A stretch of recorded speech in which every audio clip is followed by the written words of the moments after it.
You're joining Teddy Hart, past, present, and future professional wrestling, and we're doing a shoot interview for Hannibal TV.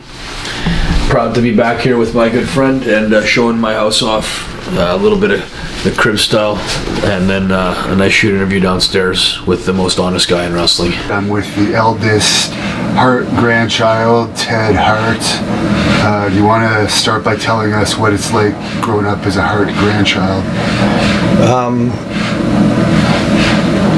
Being the oldest was an experience. I think I got to spend the most time with like Davey Boy and Dynamite and anyone. I mean, most of the guys never really saw Benoit too much or Brian Pillman too much because they were too young. So I did get to spend some time with both those guys, and watching Stampede Wrestling sort of at the tail end of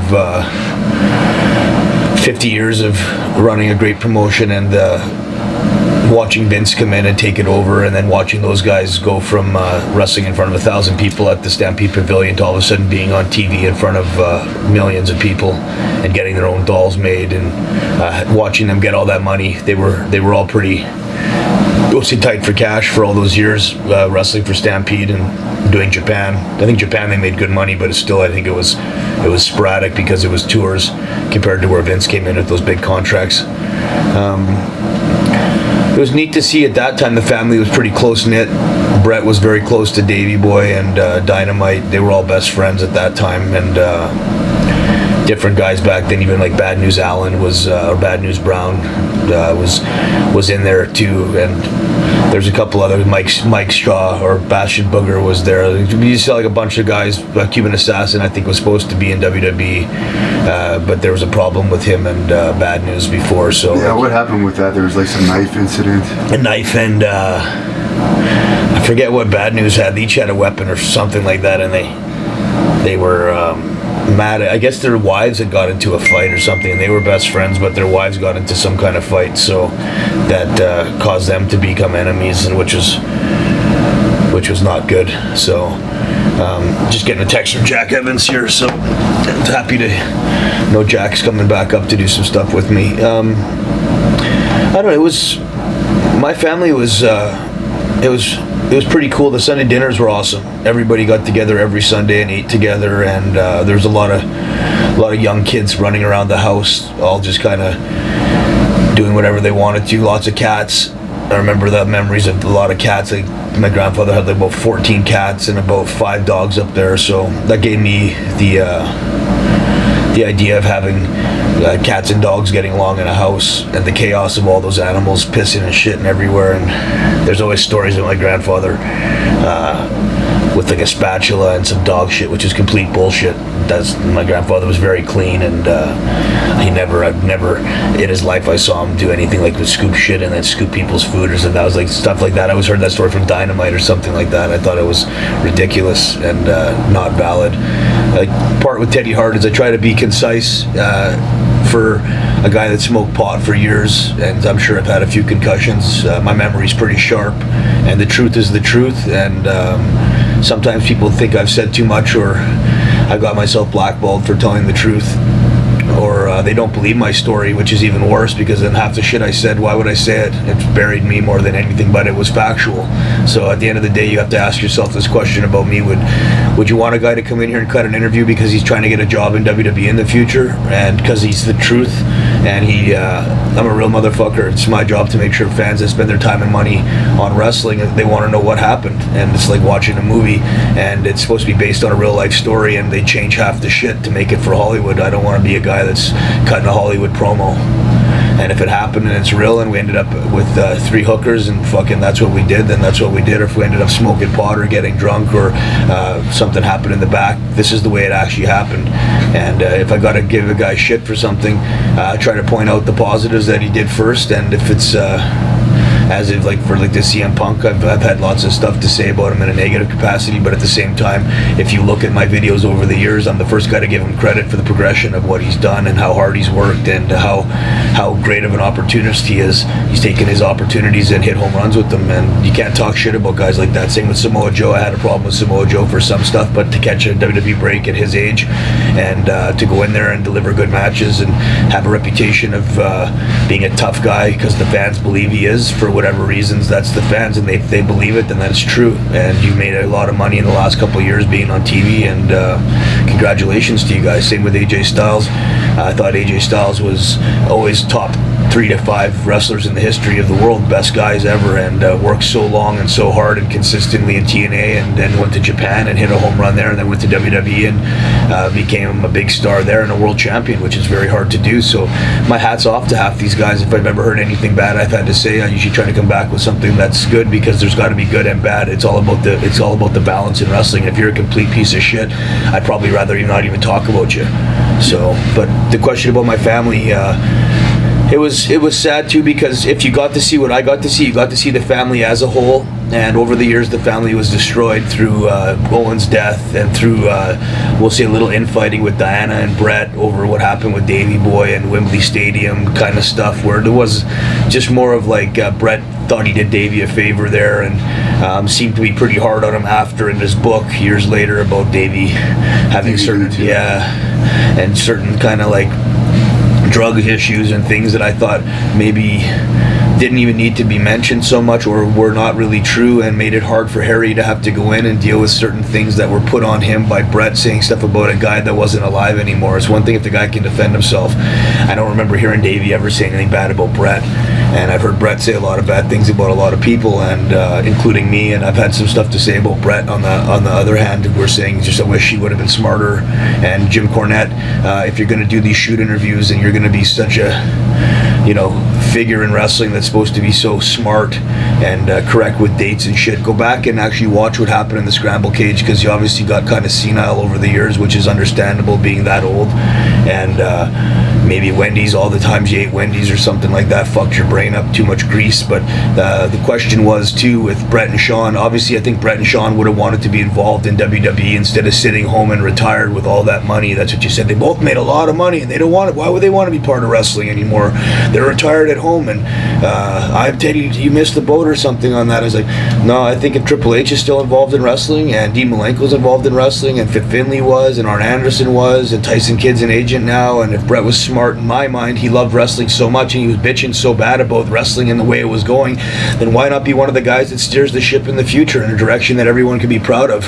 And if you had that much control and that much power and that much say, and you were complaining about losing a belt, a fake belt in a fake sport in a city because it was Canada that caused all this heat and this huge rift in wrestling, I thought maybe if that didn't happen and Brett and Sean were friends or a tag team or had become the Clique, and Brett was part of the Clique instead of being basically exiled from that group of guys and then having to go to WCW and deal with a bunch of other guys like Hulk Hogan and Ric Flair and whoever else Brett wasn't really keen on working with or talk shit about or whatever. And it affected the unity of the family, and Davey and Jim went to WCW, and I think they weren't protected, and without the WWE structure and discipline, those guys got into shit, more shit than they should have, and their legacy was definitely tarnished by that.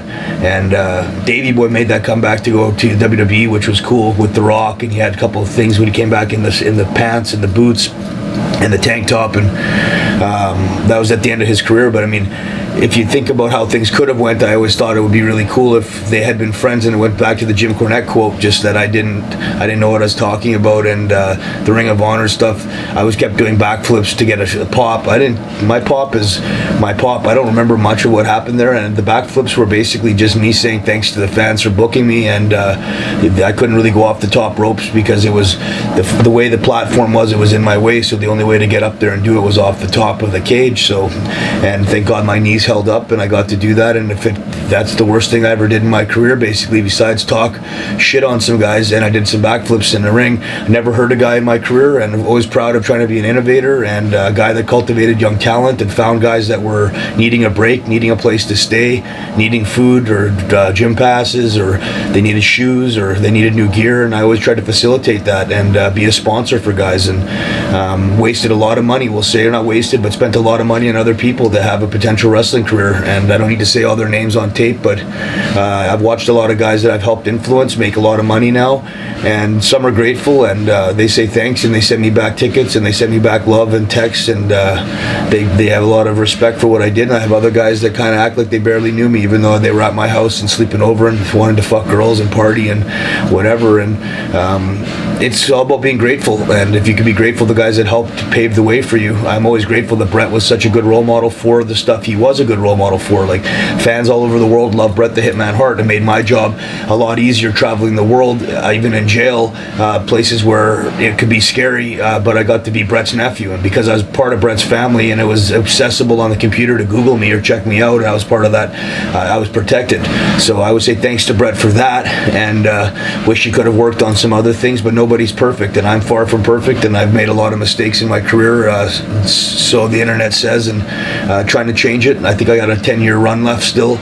My body's in good shape, and trying to keep that Hart legacy alive, make sure my grandfather, who did put a lot of time, energy, and effort and love into wrestling, and his family, that the Hart name lives on, and there's more people coming after us. My school's reopened, and the new Hart Dungeons in hopefully we'll be working with CZW and GCW. I don't know what the split will be because they have their own internal conflicts, but I have my 2 schools that I'm supposed to do, and try to be the guy my grandfather was, where I have this house here in Philly now, that I bring people to my house and they can sleep here and hang out here and train here and eat dinner here, and cultivate this art called professional wrestling, and mold themselves into some kind of character that the whole world wants to see. And with Twitter and social media and Facebook and the capabilities of, we'll say, technology, every wrestler has a pretty good chance of becoming famous and well known if he knows how to work the game right. You mentioned like all the tough uncles that you had, Brett, Owen, Davey, Dynamite. Which one would you say is the toughest of all your uncles? I would have to probably say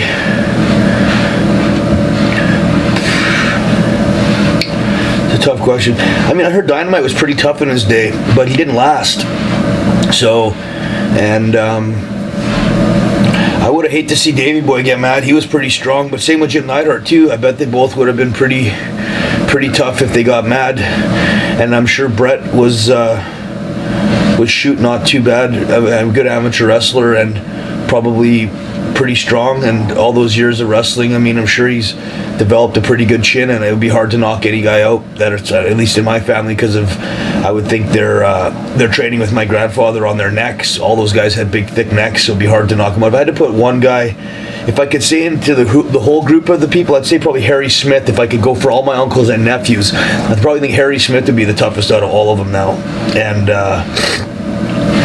I think he'd be the toughest because of all the shoot fighting he's done, and going through his dad dying and having to go to WWE and deal with a lot of those guys trying to be tough guys. And I remember JBL kind of took some cheap shots at Harry in a match one time, and I'm pretty sure Harry in a ring with no rules or in a street fight would fucking rape Justin Bradshaw pretty badly, even though he was supposed to be so tough. I saw him in the Brawl for All, and he didn't look like he was that badass at all. And that's the same thing coming from a 195-pound guy. It's like maybe he was a tough guy, and if he got a hold of you, good. But I mean, if you get punched in the face a couple times by a guy that's even 190, 195, and your teeth are getting fucking knocked out of your mouth, or you're getting eye gouged or something, because it's not some wrestling match where you got a referee and or MMA with gloves on and brakes and the mouth guard and shit. I'm not bite you. It just says you can bite me or I'll fucking poke you in the eyes. You can poke me in the eyes, but it's a different type of fight. And I think sometimes guys take liberties in wrestling and act like they're tough when some of the toughest guys in the world in wrestling, supposedly the Brawl for All exposed how tough they really were, and most of those guys got fucked up. Dr. Destiny Williams was fucked up. Bradshaw got fucked up. Billy Gunn or Bart Gunn was supposedly like an unknown guy, and he seemed to be pretty tough, and he got fucking killed by Butterbean. And I mean, I've heard Butterbean throws a pretty hard punch, but I mean, I don't know how tough Butterbean is either. But I mean, again, maybe tough is not the right word of timing and when and where it happened, and different times of their careers they might have been a lot tougher at one time than they were at another time, based on injury and travel and wear and tear. So I mean, I would have thought Dynamite was probably juiced up, and had a temperament, kind of like that weird temperament, was probably pretty badass. But I mean, Chris Benoit is not one of my uncles, but he's definitely family. He would have been pretty tough too, I bet. So I mean, that's a good question. I can't really say for sure who I think would. I think out of the hand speed, I think I always have the best hand speed as being a boxer and in boxing and being a loudmouth in bars, I guess, and not even a loudmouth, but a guy that's controversial enough to wear fucked up pajamas or wear jewelry or bring a cat in a club. I always thought my hand speed is pretty fast. I've never been knocked out, and I've had enough fights on the street to know what it's like, and it's not fun. And I've been in jail combined for about a year and a half. Not the longest time, nothing like MVP or anything like that. Hats off to MVP for being able to stay in jail that long and come out alive and motivated to do something with his career. Conan explained to me how much time he did in jail. I never knew. So as a guy that I met a couple times and seemed to be kind of a prick, and then the last 2 times I saw him was really cool, a really nice guy, and I heard his story and got a lot more respect for him. So I don't mean to go all over with the questions, but... And who would have been your favorite wrestler growing up that you'd look up to? My grandfather was someone I always looked up to, but he wasn't really a wrestler at that time. It was more just the figure and the promoter and the man himself and the workhorse. But my dad, another guy, always looked up to my dad as a legend, even though he wasn't a wrestler. He did a little wrestling, but his work ethic in the gym and his business acumen and education and ability to save money and take care of my mother and to raise a family and lose his son at a young age. When he was 13 years old, my brother died of flesh-eating virus, so that fucked up our family and fucked up my dad pretty crazy. And but I guess the question would be more for the wrestling part of it. I think I like Brett a lot, but Davey Boy spent more time with us than Brett did, because Harry was closer to my age, and Brett's kids weren't really doing much with wrestling. And Harry was already starting to wrestle like 7, 8, 9 years old, and Davey would still show up and do practices with us and bring us gear and take us out for dinner and stuff. He was at Diana being a sister, where Julie was not a sister. She was married in. Diana still hung out a lot more with my mom and the family. I think the scheduling was the way it was with Brett, who was busy and he had his own house and his own stuff. Davey obviously had his own house and his own stuff, but he lived closer to where my grandfather was, so he showed up a lot more. Probably say Davey Boy at that time would probably be the one I looked up to the most, just because he was so big. He started off very small, and he got so big in the gym by working out so hard and eating so much, and people have no idea unless you're a bodybuilder like Brian Cage, absolute fucking stud, and more respect for Brian Cage than almost any wrestler in the history of the world for how big he got and how good he looks and how he can move so fast. Because I've been trying to get big for years, and I've gotten big a couple times where I don't even get to do a video or any matches, and I'm looking pretty good, and then like one little injury, nothing like major, but like a chest pull or a bad back for a couple weeks, or like your knee gets fucked up a little bit where you can't do as much in the gym or you travel or go to rehab or jail or whatever the story or excuse is. It's very hard to maintain size and maintain a busy wrestling schedule. Really tough. So were you around for that incident? I guess you would have been pretty young still, when Davey had an issue with one of the dungeon trainees and he came down and pretty much kicked the shit out of him. Do you know which time that was? It with Carl LeDuc? It was around the time Carl LeDuc was there. I was there, yeah. That was I think that James Trouble guy. I'm not sure who. There's a couple different times, but I think Davey snatched one guy pretty good in the dungeon. And again, like I said, I hate to see Davey get mad. I heard some stories of Davey being pretty strong on and throwing some guys like 1-2-3 Kid said Davey Boy. I think there was a fight with Davey and Sean, and the 1-2-3 Kid was there. Some guys outside a bar. I think that's when Sean got jumped or something like that. And I guess Davey was fucking throwing guys over cars and shit. And, yeah, and he wasn't in it, like, he had been partying at that point, so he wasn't, like... super fresh, yeah. He probably had a couple drinks in him, so, I mean, imagine if he was sober and fucking... I mean, again, those guys, each one has their own mystique, and most wrestlers are pretty tough in general. I think they have to be. Once they've been in the ring for a while and they've been on the road for a while, they get a lot tougher.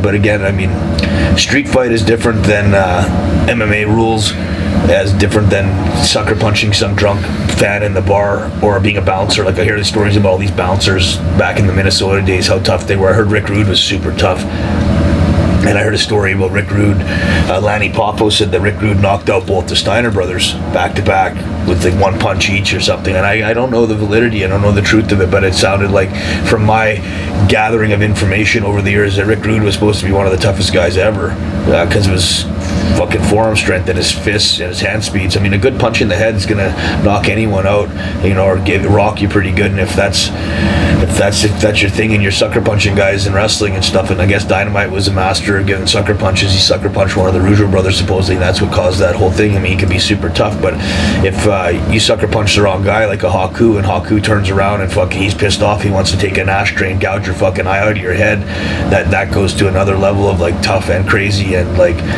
you know, Barbarian, Warlord, Haku, some of these guys, each one of those guys I imagine would be probably pretty tough in their prime. They're huge. Even like Hacksaw Jim Duggan, I bet, back in the day, these are all big 250, 260, 270 pound guys.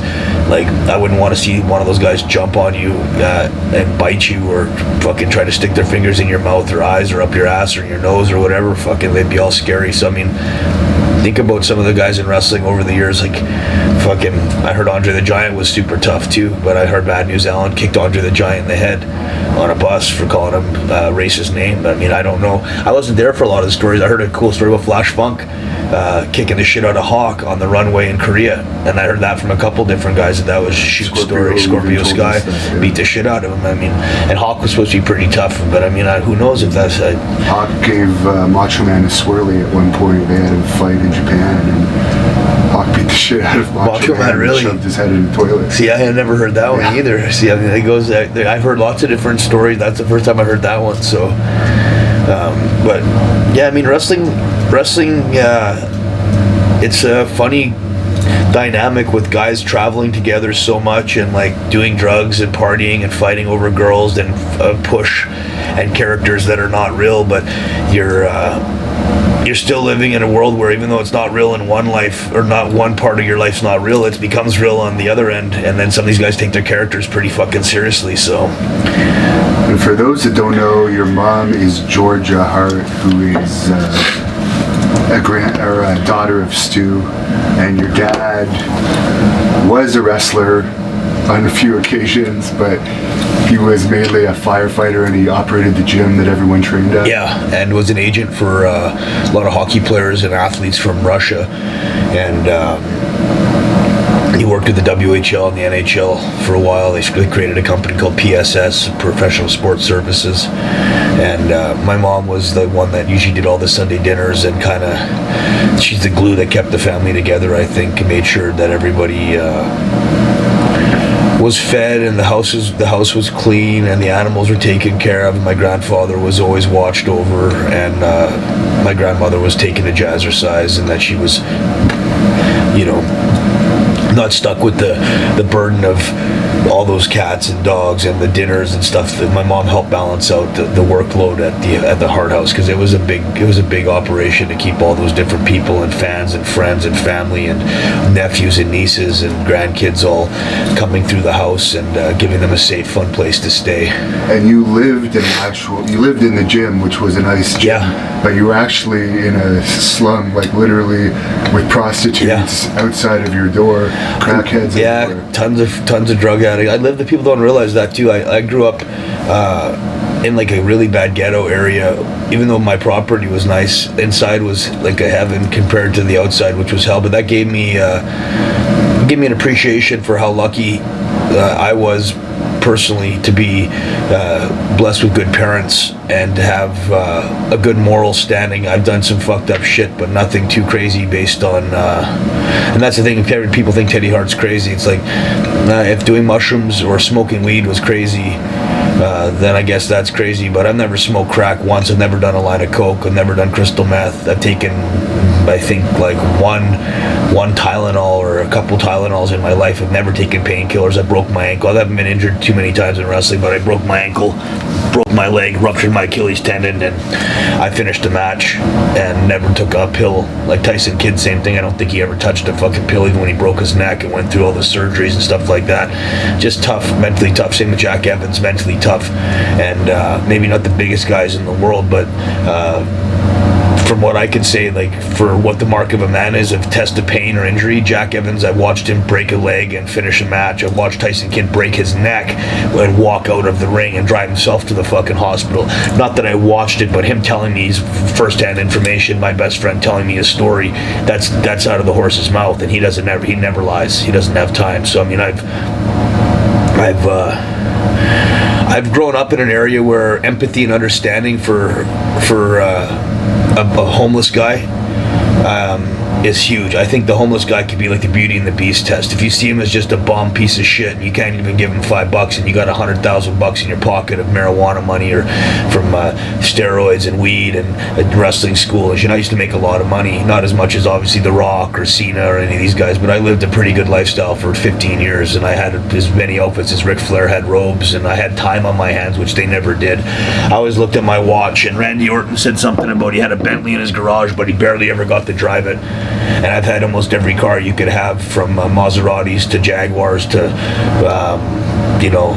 souped up Jeep Grand Cherokees with fucked up engines, and like I've done it all for what I could do, but I had time to drive, time to enjoy, time to see my wife. If my cat was with me, it was with me 6 days a week, where Tyson Kidd gets to see his animals maybe 2 days a week. So I think have other people chauffeur you around like I see. or I had a lot of chauffeurs and stuff too, which was always cool. But I mean, I did that on Street Hustle, and I did that because I think I understood the way of taking care of the little guy on the bottom, and understanding if some poor homeless guy has a story, and listen to his story without wasting too much time gathering information from sources of poverty or bad luck or whatever. But everyone's got a story, and if you can learn from the guys on the bottom and be nice to them, I think they provide you with a blanket of protection in the future. And I've been in some really shitty situations where I don't know how I came out alive, in different neighborhoods where I was stuck trying to get weed late at night and on the road, and should have got jacked or ripped off or fucking stabbed or shot, and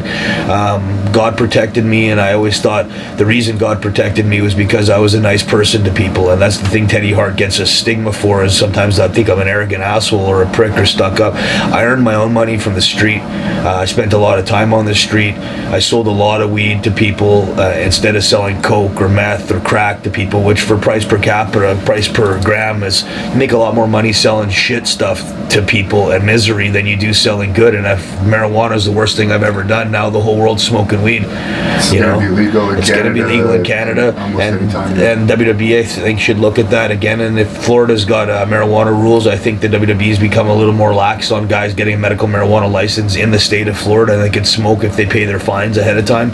So I hope that helps get guys off the pills or painkillers and or alcohol. Yeah, alcohol's the worst, man. I can't even imagine, because I can't smoke weed right now. I'm on probation. I have to pretend to drink this beer here, and it's just the only thing I can do is basically like smoke a cigar. And this has been like this is a year and a half of not smoking weed for me, and I don't feel my body's healing as much, and I don't my workouts aren't as good. I'm having trouble eating, so I go back to the marijuana. I think is an essential part of if you are a smoker and you know why you smoke, and you're an athlete, you smoke for these reasons: to meditate, relax, and to heal. And those are all things I still stand by, and I wish I could go back to smoking marijuana, but I'm proud of myself to not. This is the longest I've ever gone without smoking, and I really don't drink much anyway, so it wasn't a huge big deal to not be able to drink alcohol. But it's like when you're dealing with probation and cops, and we go back to the question of like, did you grow up in a bad area with a lot of like weird things and homeless people, and was it they made me tough, they made me understand, they made me love, and they also made me learn about what probation was, because I'd hear they were on probation or they'd been charged, or what happens once you've been in that situation or you've gone down that side, called the dark side of life. And man, it puts like a stigma on you, and it's like a burn, like a tattoo, because people look at you differently when you say you've been in jail or you've been charged, or they go on the computer. And some girl last night Googled me, and she was like, "Oh, you have sexual assault charges." I said, "Yeah, but I can't stop someone from charging me, but I can definitely show you the answer to the question, which was I guilty? No. Did I beat it? Yes. When I got a DUI, did I take responsibility for it? Sure. Was I drunk? No. Was there alcohol in my system? Absolutely not. I was drugged, and I said that from day one. But the only way to get off probation, instead of waiting for a trial, which would be another year away based on how busy the Texas courts were, I would have had to wait. So I plead plea bargain out, I'll accept guilt for that because it's adjudication. After it's done, then it's off my record. If I do 3 years probation, it's off my record after. I'll take the charge as this is what happened. But some of the shit on the internet bothers me because it doesn't come off right away. You see it, and if you don't read enough, and a lot of guys just jump to the conclusions where they just read the first 2 pages of the book.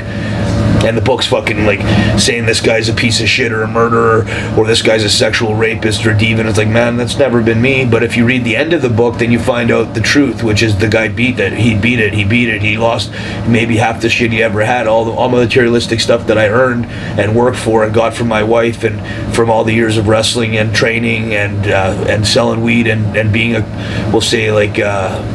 type of gypsy guy I am, and many different businesses, selling cats and running a school and opening a gym and doing clothing and clothing line for strippers and stuff like that.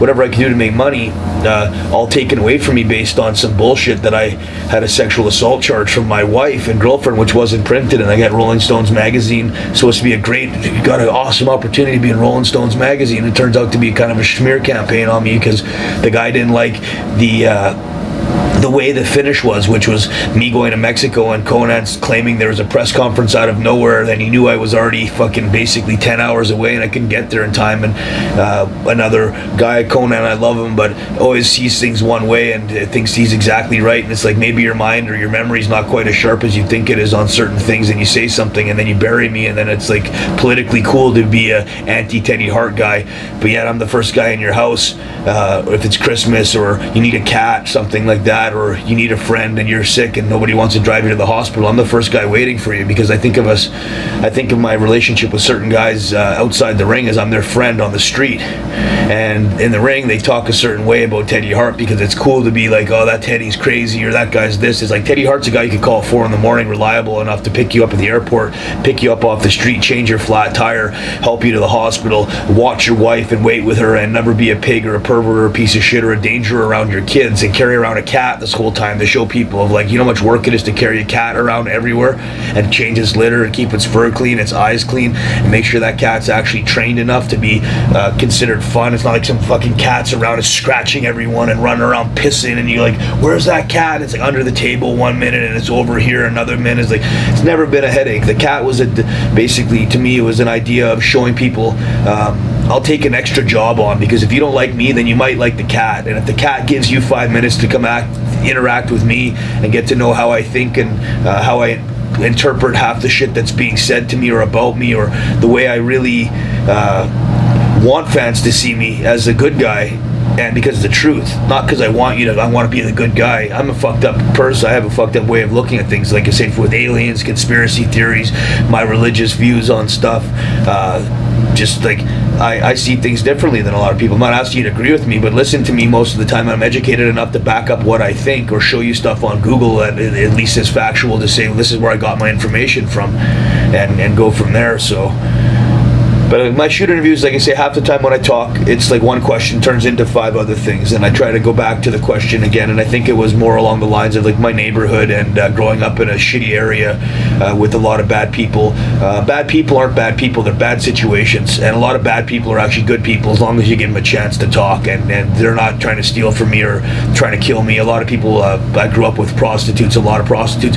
Some of the nicest people I met were prostitutes, and the most understanding people. And if they talk to me about taking care of some guy who's down and out on his luck, but he's got money, and I said, well, what's down and out on his luck? His wife died, or he's trying to fight a demon. And like, what's a demon? And they said, well, he's a pedophile or a child molester, but he doesn't want to be one. And I said, that's fucked up. How do you know that? She's like, well, because we talk to these guys a lot. It's not just sex in a room, it's a therapist talking to these guys. And I always thought that was weird. And then I opened up an escort agency years later, and sometimes my wife would tell me about calls these girls had, or they'd have to write notes down, and they'd give the notes to the police about these guys. And most of the guys were just lonely guys looking for someone to talk to. And sex is obviously something we all deal with as being humans. And it's a type of therapy. And I always thought that was a funny thing, because I always got a stigma back in the day of guys picking up hookers were filthy fucking pieces of shit, or guys that were, dealing with escort agencies or going to massage parlors were bad guys. And then you realize half the world's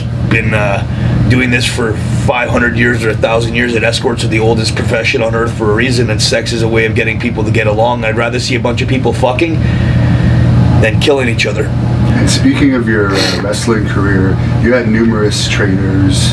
Do you want to just go through some of them? You mentioned Davey already. Leo Burke was my very first coach, really, that helped me get a certain style and understand psychology, and was a phenomenal human being, super nice guy. Brett's trainer, he did the WWE dojo stuff, and that was with like Ken Shamrock and Andrew Martin, which was Test, and Christian and Mark Henry, and there was Brockus. Yeah, Brockus was there. Occam Albright and Kurgan was there too back in the day, and like Edge was there. I didn't really see Edge though, but he was in Calgary up and down during that time. There was a lot of guys that came through Calgary after for WCW, and none of them actually made it to the WCW. Brett ran 2 schools, one for WWE when he was there, and then one after for WCW, a small one, and a lot of guys from the WCW school didn't quite get their break. It was kind of like the power plant, and Brett had it in Canada after Vince let him go, or whatever the situation was in Montreal.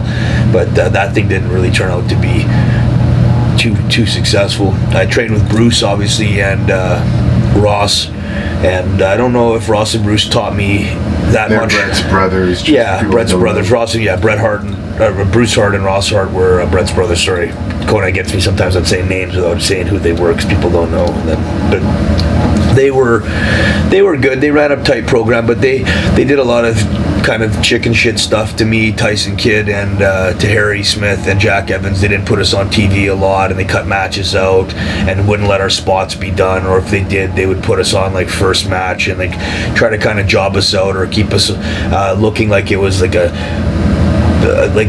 novelty act with some kids running around, when the fans took it pretty seriously. And I think we could have had a lot more success in wrestling overall if the Harts had got behind us more at a younger age, instead of just being Diana and my mom and dad kind of pushing us into wrestling. And Brett was kind of helpful sometimes, but again, he was so busy with what was going on in his career, I don't think he had too much time to take care of his own kids and take care of his own family issues, let alone help out me, Harry, TJ, and Jack came after that, obviously, with Matt Rats. And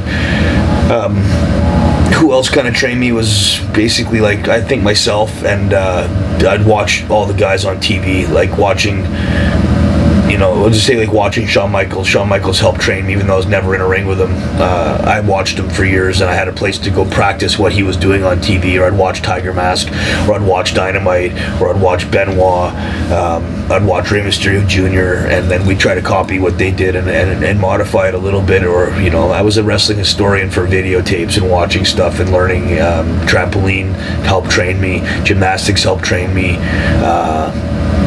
A lot of guys like Arnold Schwarzenegger pumping iron, saying he's smoking weed and working out to help train me. You learn your stuff from consider the source theory of wherever the source of information is. Watch what they did and how they did it, and if it sounds like they're successful or seemed like what they did was accurate, then you could copy it and change it a little bit to suit your style of living. And every character's different, every man's different, but the information's usually the same. It's all about hard work, dedication, consistency, and behavior, and those are things that can make you a huge success in whatever endeavors you choose. And you've mentioned you were training with TJ.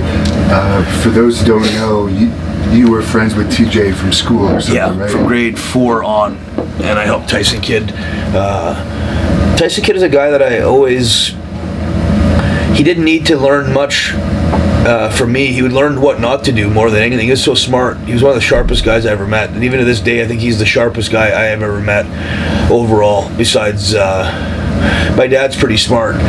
And education-wise, good memory, great speller. But for the education Tyson Kidd had, his brain, his memory, the thought process and free choices that he made were always the smartest. And it proved that he's a millionaire.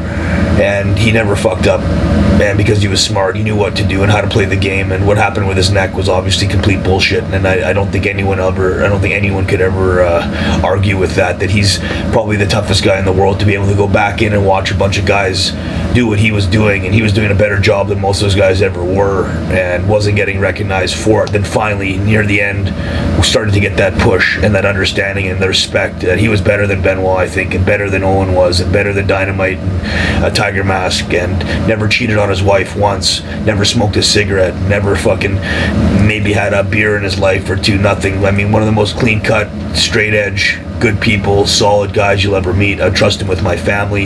My son looked up to Tyson Kidd and considered him more of a dad type of character because he was going to visit my son and I hadn't seen my son in 15 years. And don't get me wrong, I paid all my child support up front. I never missed a child support payment. Just my lifestyle for a 5-year-old, 7-year-old, 10-year-old to see a guy with multiple girlfriends, smoking marijuana constantly, wearing fuck up pajama suits and crazy outfits and stuff. And did not want my son to ever be a wrestler. I wouldn't wish it on my worst enemy. I tell people I would not wish. Don't be a professional wrestler unless you really want to be a professional wrestler and you've decided that's what you want to be. I run a school and I'd love to take your potential and make you into a star and help you live your dream and take your money and use it to buy a bunch of stuff for 15 other guys that want to live in a cool house and experience the allure of being a potential superstar. But the actual schedule and the guarantees and the no insurance and no dental and limited jobs. Fuck yeah, I wouldn't wish it on my worst enemy. Part of me wishes I wasn't a professional wrestler. If I go back in time, I wish I would have done something else a lot. I sit in my bed lonely at night after multiple failed marriages because of my travel, or not marriages, but like my girlfriends are basically wives to me. I've had a couple serious 5-year relationships that were basically, that's my wife. And one of my girlfriends died. I don't know if you remember Nikki. She just OD'd on heroin and crystal meth, I think. I'm not sure exactly what the details were, but she was in Mexico with me for a couple of years, and one of the things I prided myself on was I'd done certain drugs, but one of them was never crystal meth or coke, and those drugs are really bad, and most drugs are bad, and most things done in moderation can be tolerated, and most things done, we'll say with that maniac style, you're gonna fucking have maniac results, which are fucking death and destruction. And she OD'd, and that was a girl I spent a lot of time with trying to get clean. Same thing with my wrestling school. A lot of the guys I see them down the road after, and they either became cops or they got into drugs. And it's like weird because it was like one option or the other, because the heartache of not being a professional wrestler either provides a discipline that you learn from the school, how to be tough and take bumps and how to live a certain lifestyle, or you watch the other part of it and you got into really crazy shit because you thought that's what professional wrestling allowed you to be, was a party animal. And that's not how I taught my school. But I mean, you can't prevent someone after they've been out of your custody. What they're going to do with their life is up to them. Now, as good as a wrestler as you are, from what you've told me and Harry and TJ, your brother was actually an amazing wrestler. Yeah. Can you tell the story of what happened with him? It's a tricky one. They don't know if it was from a dirty wrestling mat or if it was just like bad luck. It might have been like he got hit in the chest or something, and that could have caused it too. Some kind of like weird. I guess it like bruised his lung or something, but that might have caused it to happen. But he ended up getting staph infection, and then from there I think it blew up into flesh-eating virus. And he was a phenomenal person too. My brother was a real gentleman, very humble, quiet kid, every parent's dream. Woke up in the morning, no complaints. I'm a whiner, spoiled type of kid a little bit, problems in school and telling teachers to fuck off, and doing little pranks and vandalizing certain things and shit, like a troublemaker type of guy. And he was the complete opposite. And good friends with Tyson Kidd, very good friend, and same with Harry, obviously family with Harry, but they were very close. And he was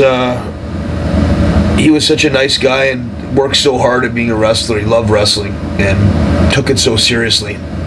And for him to have to die the way he died, I think it really destroyed a lot of people in our family. It was hard on Brett, I know that, just because I think Brett, very close to my mom, Brett, and Brett knew that it destroyed my mom and dad. So I think that was one of the things I saw Brett emotionally troubled by that one. You sometimes see a lot of these guys and they don't have any emotion. You can't see it, at least, because they're good at hiding it. But my brother's death affected my parents huge, and it sort of made me not believe in God for a couple of years. and I went down a pretty dark path during those years because I was mad at God. I was mad at the world for taking my brother away from me and doing it in such a shitty way. He got chopped in half, basically.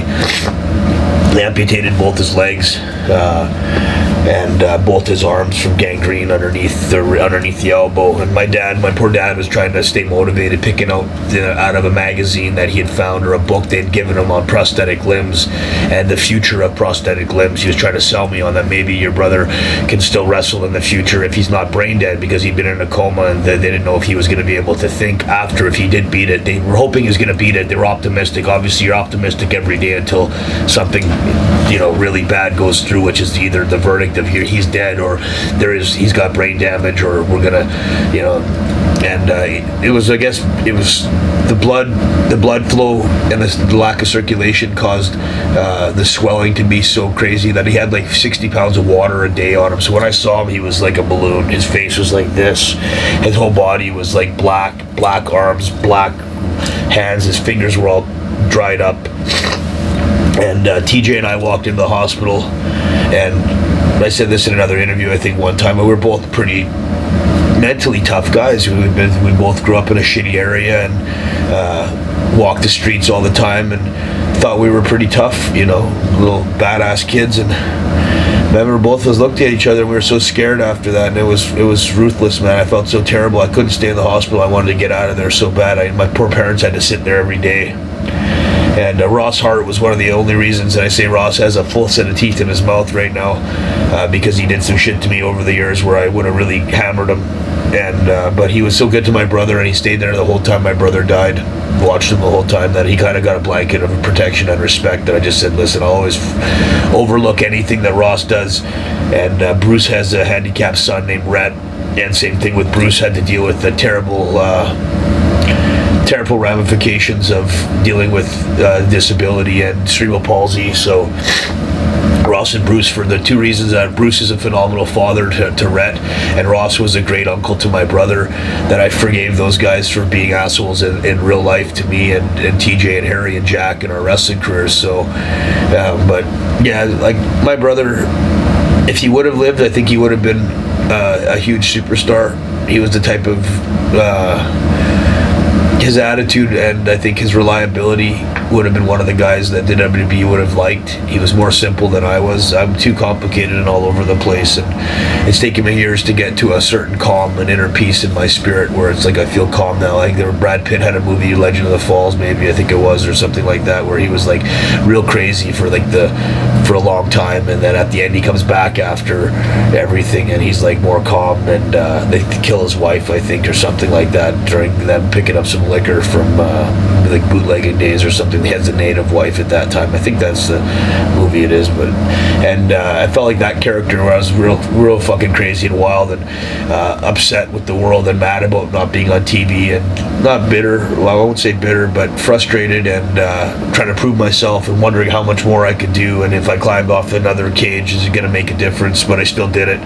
Balls and respect, and thinking my brother up in heaven would at least be watching me, and that if I didn't make an opportunity, that he got no chance to ever live. He never had a chance to do it. At least I can't quit. I got to take it at least as far as I can and try to go as hard as I can for as long as I can to try to see if there's still some silver lining at the end of the day, that maybe I get my break and I get a chance to still be on TV, or internet TV becomes so popular that I think it's 4 or 5 million people watch me on YouTube now, so I can at least say I'm somewhat famous, and I go to places where like wrestling conventions and WrestleManias, and way more people seem to know me than I thought they did. So that's pretty cool, and I hope my brother's in heaven proud of at least the fact that I always thought I did some of the best moves and had the biggest balls in wrestling, and loved to help out other people that had talent and watch guys grow and try to like, you can't live up to, you can't like my grandfather, I can't be my grandfather and I can't be my brother, but I thought they'd be proud of me for still being here and not tapping out in wrestling or in life, because I mean every one of their deaths I'm the one that has to absorb it, and I've been through a lot of shit, and every one of those deaths is like a chink out of your armor. The Benoit death was really hard. My brother's death, my best friend Andrew Kamel shot himself when I was 18, right after I got my WWE contract, and no one really knew that one. And I'd known him since I was 5 years old. It was like Owen, obviously Davey, my grandmother, my grandfather, just like everybody goes through it. Everyone has death happen to them, obviously, and it's nothing specific that I'm trying to use as an excuse, but people that know about dealing with loss, they understand that the comeback is hard and the motivation is tricky, and being locked up in jail or going to rehab and trying to come back after that.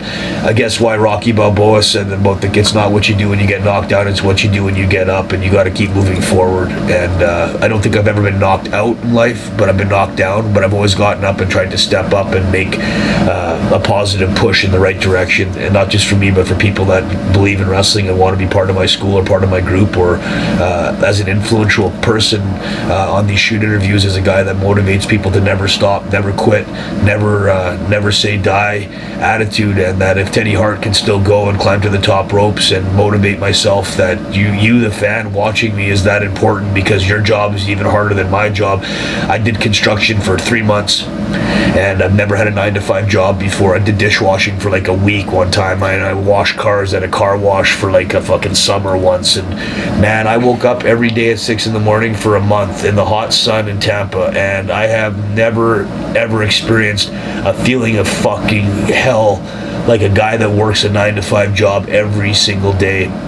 And hats off to every guy that's got a full-time job, that wakes up in the morning, that takes a train or gets in a car and has to start that car up, and he knows he's got 35 years at that job to continue paying for his kids' education, his house, his lifestyle, and that's all he has. And half the jobs these guys have suck, and they're not happy with the job, but they got to look in the mirror every day and find motivation. And then they go to the gym after work, and then they go to their kids' soccer practice or their hockey practice or their daughter's singing recital, and then they got their wife on top of that. They got to go balance it. The 9-to-5 lifestyle, what human beings have to go through in general. I wouldn't even want to talk about what third world countries have to go through, but from what I see in North America, to all the guys that buy the videos, the average Joe guy, the wrestling fan that is buying my shirt or buying the video or clapping for me because I did a high spot or whatever, I clap for you guys, and that's no ass-kissing phony baloney wrestler trying to get a promo of, like, you know, when I say the name of the city, I love Houston, and we're in Houston and a bunch of fans, it's a cheap pop.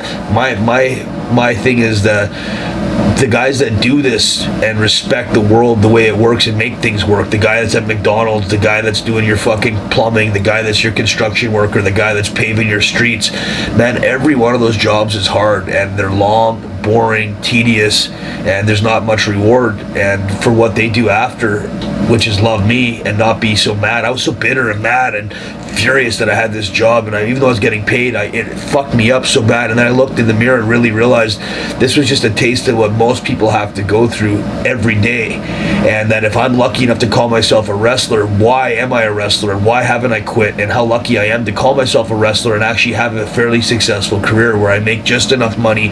Obviously I have other money and investments and things that have been passed down or inherited, or because you know somebody that's got money, you can get money from them. But what I did on my own steam and what I make on my own back is just enough to survive as a wrestler. And the respect of how hard it is to earn $1 in this world right now, man, really, the 9-to-5 guy, I take my hat off to you. I can give you a hug and a kiss and say, please don't quit. We need you guys to keep working your asses off and keeping the way. They're the glue of the world. They're the ones that keep the world going in that direction, and their hard work and their drive is unbelievable. And a lot of people don't know about this, but shortly after your brother passed away, you, Harry, the WWE match in Vancouver. That was a reward sort of for getting back on the horse and still wrestling after my brother died. I think Owen helped organize that for us.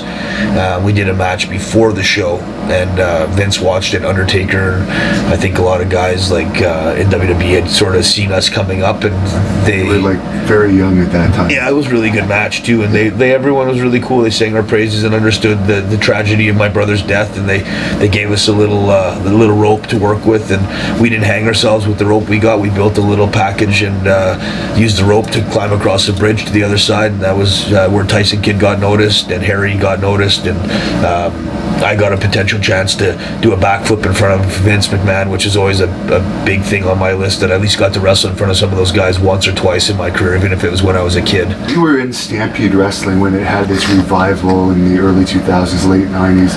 Mauro Ranallo was the commentator. He was also the commentator for Matt Rats. Yeah. What do you think about that whole thing that recently happened in WWE with Mauro and JBL?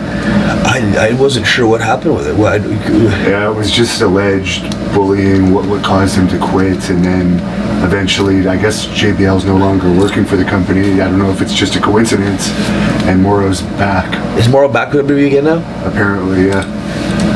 See, I didn't know enough about that situation to really comment. I know Mauro was... He lived in the Hart house for a long time, right? Yeah, he dated Jenny, and I thought he was a very knowledgeable commentator. He knew every move, and was quite amazing at what he did. I thought he was a great guy. He helped me out, and was always nice to me. I knew he did some stuff with the UFC or with Japan, I think with one of the shoot fighting companies over there with Boz Rutan.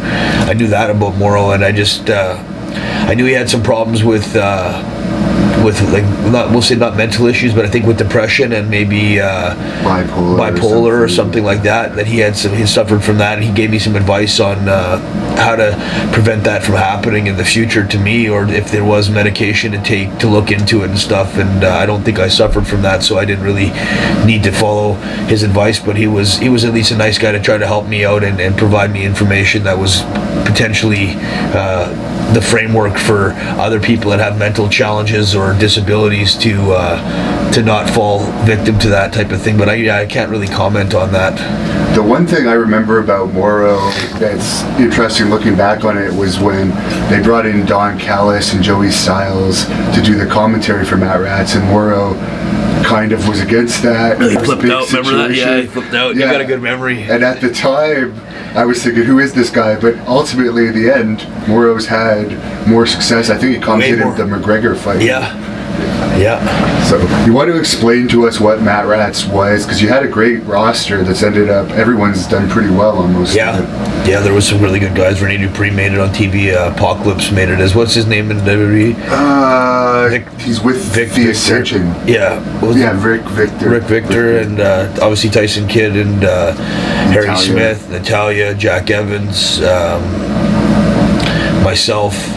Hey, you've done a lot too, man. I was a big fan of yours, and I thought you were WWE bound for sure. And if things hadn't, kind of weird shit hadn't happened to you, I think you'd have been a big star in WWE. But you're another one of those wild cards like me, where you're opinionated enough, and you're not a yes man. You're a yes man if it makes sense, and if it's the truth, I think you'll agree to it. But if it's not, you're not just gonna say yes and tote the line of bullshit. And you're a shoot tough guy. So when people put you in a spot, a lot of people I think are scared of guys that are potentially shoot tough, and they don't even, did you ever have to put your hands up or fight with them, but they know that if they do try to fuck with you, that you might kick their ass. And I think that's the thing with people in wrestling, is there's a lot of pussies in wrestling that think they're tough, but they really, I think deep down inside, know they're not, and they want to walk around tough and play tough. But if you got a really tough guy around who's actually shoot tough and trained as an amateur wrestler and is 250, 260, not a guy you want to be locked in a jail cell with type of thing, you can't mentally talk him into stupid shit, because he might snatch you. And I think that's probably prevented you from being a more successful person. Obviously, you're pretty successful now because you're paying me to do an interview, and you're the one coming up and enjoying the luxuries of being smart and connected and hardworking in the wrestling business, but not as a wrestler only, as a promoter and as a website guy, as a channel guy or podcast type of scenario, where there's a lot of facets to wrestling to make money in. And the smarter you are and the more you can use them, the better it is. And that was the whole thing with Matt Rats. It was a smarter, different way of doing something, and creating a young group of guys that potentially had a way longer expiry date, we'll say. They could have got, if you get a guy in like a doctor, you start training a doctor at 7 years old or 10 years old, by the time he's 20, if he's been doing medical stuff for 10 years, he's definitely going to have a leg up when he starts going to university on some guy that just got in there and that's his first year learning that stuff. And that was the premise with Matt Rats. Same with kids basketball or amateur wrestling with kids, or football with kids. Is the younger the kid is, the better the kid's going to be when he gets older. The more time and energy and consistent behavior, consistent training, and that's the way humans work. The more time you put into something, the better you're going to be at it. And if you can train a kid and put him on TV and make money with it, then professional wrestling could look at that as an option, and I thought we were good enough to definitely be on TV, and the moves we did and the spots we did and the criteria for what good wrestling was. Eric Bischoff was definitely a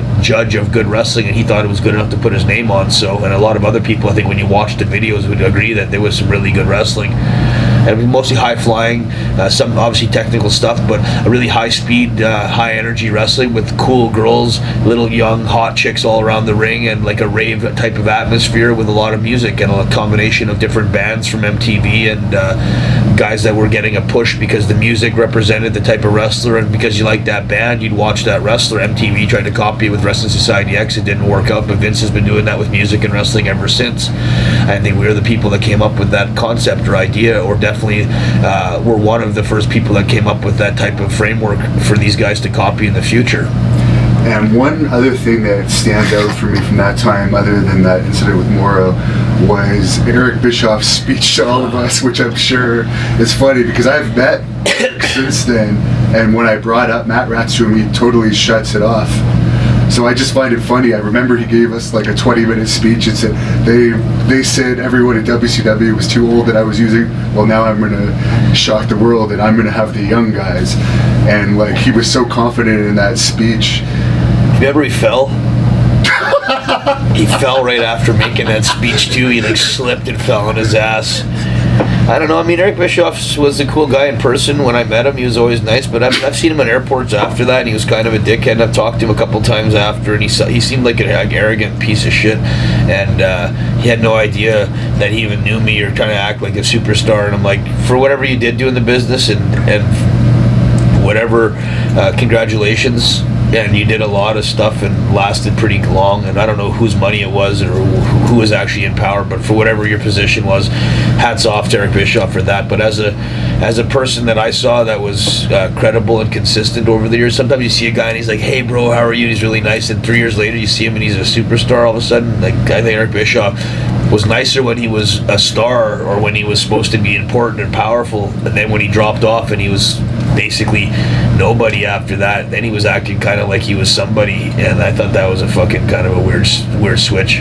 And he did ultimately fail WCW. He was only actually beating WWE for a short period of time, and he was only profitable for a short period of time. He actually caused a huge amount of money lost to TNA. Oh yeah. And of course, he was in charge of what? He fucked Matt Rats up. If we didn't have Eric Bischoff, I think Matt Rats would have been way more successful. And he basically made me and my partner Graham Owen fucking headbutt each other on a couple issues and like different stuff that happened, and we rushed it because Bischoff wanted to be involved, or he wanted it to go a certain way, and before that it was done with me and TJ and Graham. The three of us had a better mind for what we wanted than Eric Bischoff jumping in last minute with Jason Hervey. I think those two guys both didn't know their heads from their asses when it came to different wrestling scenarios and storylines and what was working and why we were successful, why he liked it in the first place when he came in to watch, why he thought it was so cool, and then when he got involved and tried to change it, it wasn't so cool after that. And I skipped over this accidentally, but you were actually the youngest person to ever be signed by WWE when you were 18. Can you tell us that story and why it didn't work out? I remember I showed up, Vince had a limousine pick me up at the airport in, I think it was, pretty sure it was Connecticut. Maybe it was New York, and they drove me to Connecticut, but it's one of the two. I mean, this is years ago, and the night before I choked on a piece of squid, and I was in the hospital all night, and I was only allowed like 13 breaths a minute. I remember for some reason, I remember the number 13, and I remember my brother's death was at 13, and I remember they said they were going to have to do surgery and cut my throat open because it had gone down my esophagus, not my windpipe. I think it was like some weird, I threw up and I choked, and for whatever reasons, my dad thought I was being a pussy, and he said to me, he goes, you're just scared. You don't want to get on the airplane, and you haven't been training very hard, and you're probably not going to get anything out of this contract. You're not going to get anything out of this opportunity but shame, and don't kill yourself when you come back. He's like, don't let it affect you. You know, we're still helping you out, and we're pretty proud of you. But I told my dad to fuck off and ate some mushrooms before I got on the airplane, to tell you the truth. I think I told this story one other time in a video, and at this stage don't really care, but I had got my stomach pumped pumped, and they tried to put me out 3 different times, and the 4th time that they gave me anesthesia, they had relaxed. I guess they knocked me out, but I couldn't stay under for some reason. I kept kicking out of it, and the 4th time they gave me so much anesthesia, it was like the last time they could give me it. If it didn't work, I was going to choke to death, and it relaxed me, and I guess my throat relaxed enough that the squid went through my body and went right through down, and they didn't have to do the surgery. So, but I had already had my stomach pumped, and they gave me like a bunch of stuff expecting the surgery. I couldn't eat for a couple of days, so I just like jumped on the plane the next morning anyway and ate some mushrooms. I remember puking off the side of the fucking airport, sick and like high on mushrooms, basically walking into the airport, and everything was like flashing colors and weird like hallucinations. And I remember thinking, fuck, this is what a nightmare this is going to be. And I got to the WWE, wherever I got to the airport in Connecticut, there was a girl in the limousine. They picked me up with a girl, and like I don't know what their test was, but they wanted to see like what my interests were. And at that stage, I wasn't interested in girls more than anything. I wanted to wrestle. I was really excited about being there at that time, and I went in there with like the fear of death, that I just walked through death. I choked and almost died, and came out of the hospital and didn't give a fuck. And I remember 3 days later, I was the youngest guy in the world to ever sign, and I worked really, really hard at that time in those dojos, and I bumped. Nobody could bump as much as me or as fast as me or do as many moves as me at that time that I thought in the world. Really, I was doing everything at 17, 18. I could do every move at that time: the front twisting, the shooting star, the backflips, backflip full twist. Before like some guy like Will Ospreay who comes in, it's like it's 20 years later, man, and I haven't heard you shout out to any guys that you watched. Like Neville, at least, always sees me as respectful. Jack Evans, the guys that innovated, like the very first guys, Ricochet, the very first guys ever to do like the 630 and like the 450 with a twist, or like the backflip full twist. Like I think it was I go back to like Jimmy Yang doing a backflip full twist, or Blitzkrieg, or like these guys, or Kidman doing the shooting star, or like, and Mark Merrow, or doing like for Flash Funk doing the 450. Like, and I see these moves, and the guys are acting like nowadays like these guys are doing this shit and it hasn't been done. It was like brand new, it's been innovated. I'm like, this shit's been being done for 25 years. There was guys like 35, 40 years ago that were gymnasts that did wrestling stuff that were doing the same shit or even harder shit. You just don't see it. So I just thought, at least for being me at Teddy Hart at that age, if I could go in and do every move that I'd seen done already on TV, basically, and do them clean, and then work hard and bump hard and make guys look good. I was also very small, so I had to make guys look good, and you're not going to muscle around a fucking 290-pound guy, or like all these other guys that were there. Kurt Angle was there, Jeff Hardy was there, Matt Hardy was there, Sean Stasiak was there, like there was Glenn Kolka, Steve Williams. Yeah, Steve Williams. There was a ton. Steve Carino. Dory Funk was running. Christopher Wasn't it Daniels. one of the first ones they ever did? Yeah. I mean, there was so many. Yeah, this before the development system, and I hit a home run in there, and I got a job and came back, and my dad was appalled that they had given me such a big contract, and that I had no brain for business, he said, and I would waste my money on marijuana and clothes. I bought so many clothes and marijuana, and then my dad got a hold of my money after that. And there was no testing at that time. No, it was awesome. And you could get GHB at the store, at the GNC, so it was legal. And I said this in videos before too. The GHB, whenever I got it at that stage, was legal. You could buy it right at the GNC, and it was to help you sleep. Steve Regal, another guy that plays kind of a weird role when I see him in the future, and he's all clean and he acts like I don't know what you're talking about. It's like, well, I was fucking doing GHB in a room with you at 18 years old. You're the one that took me to a fucking massage parlor and stuff like that. So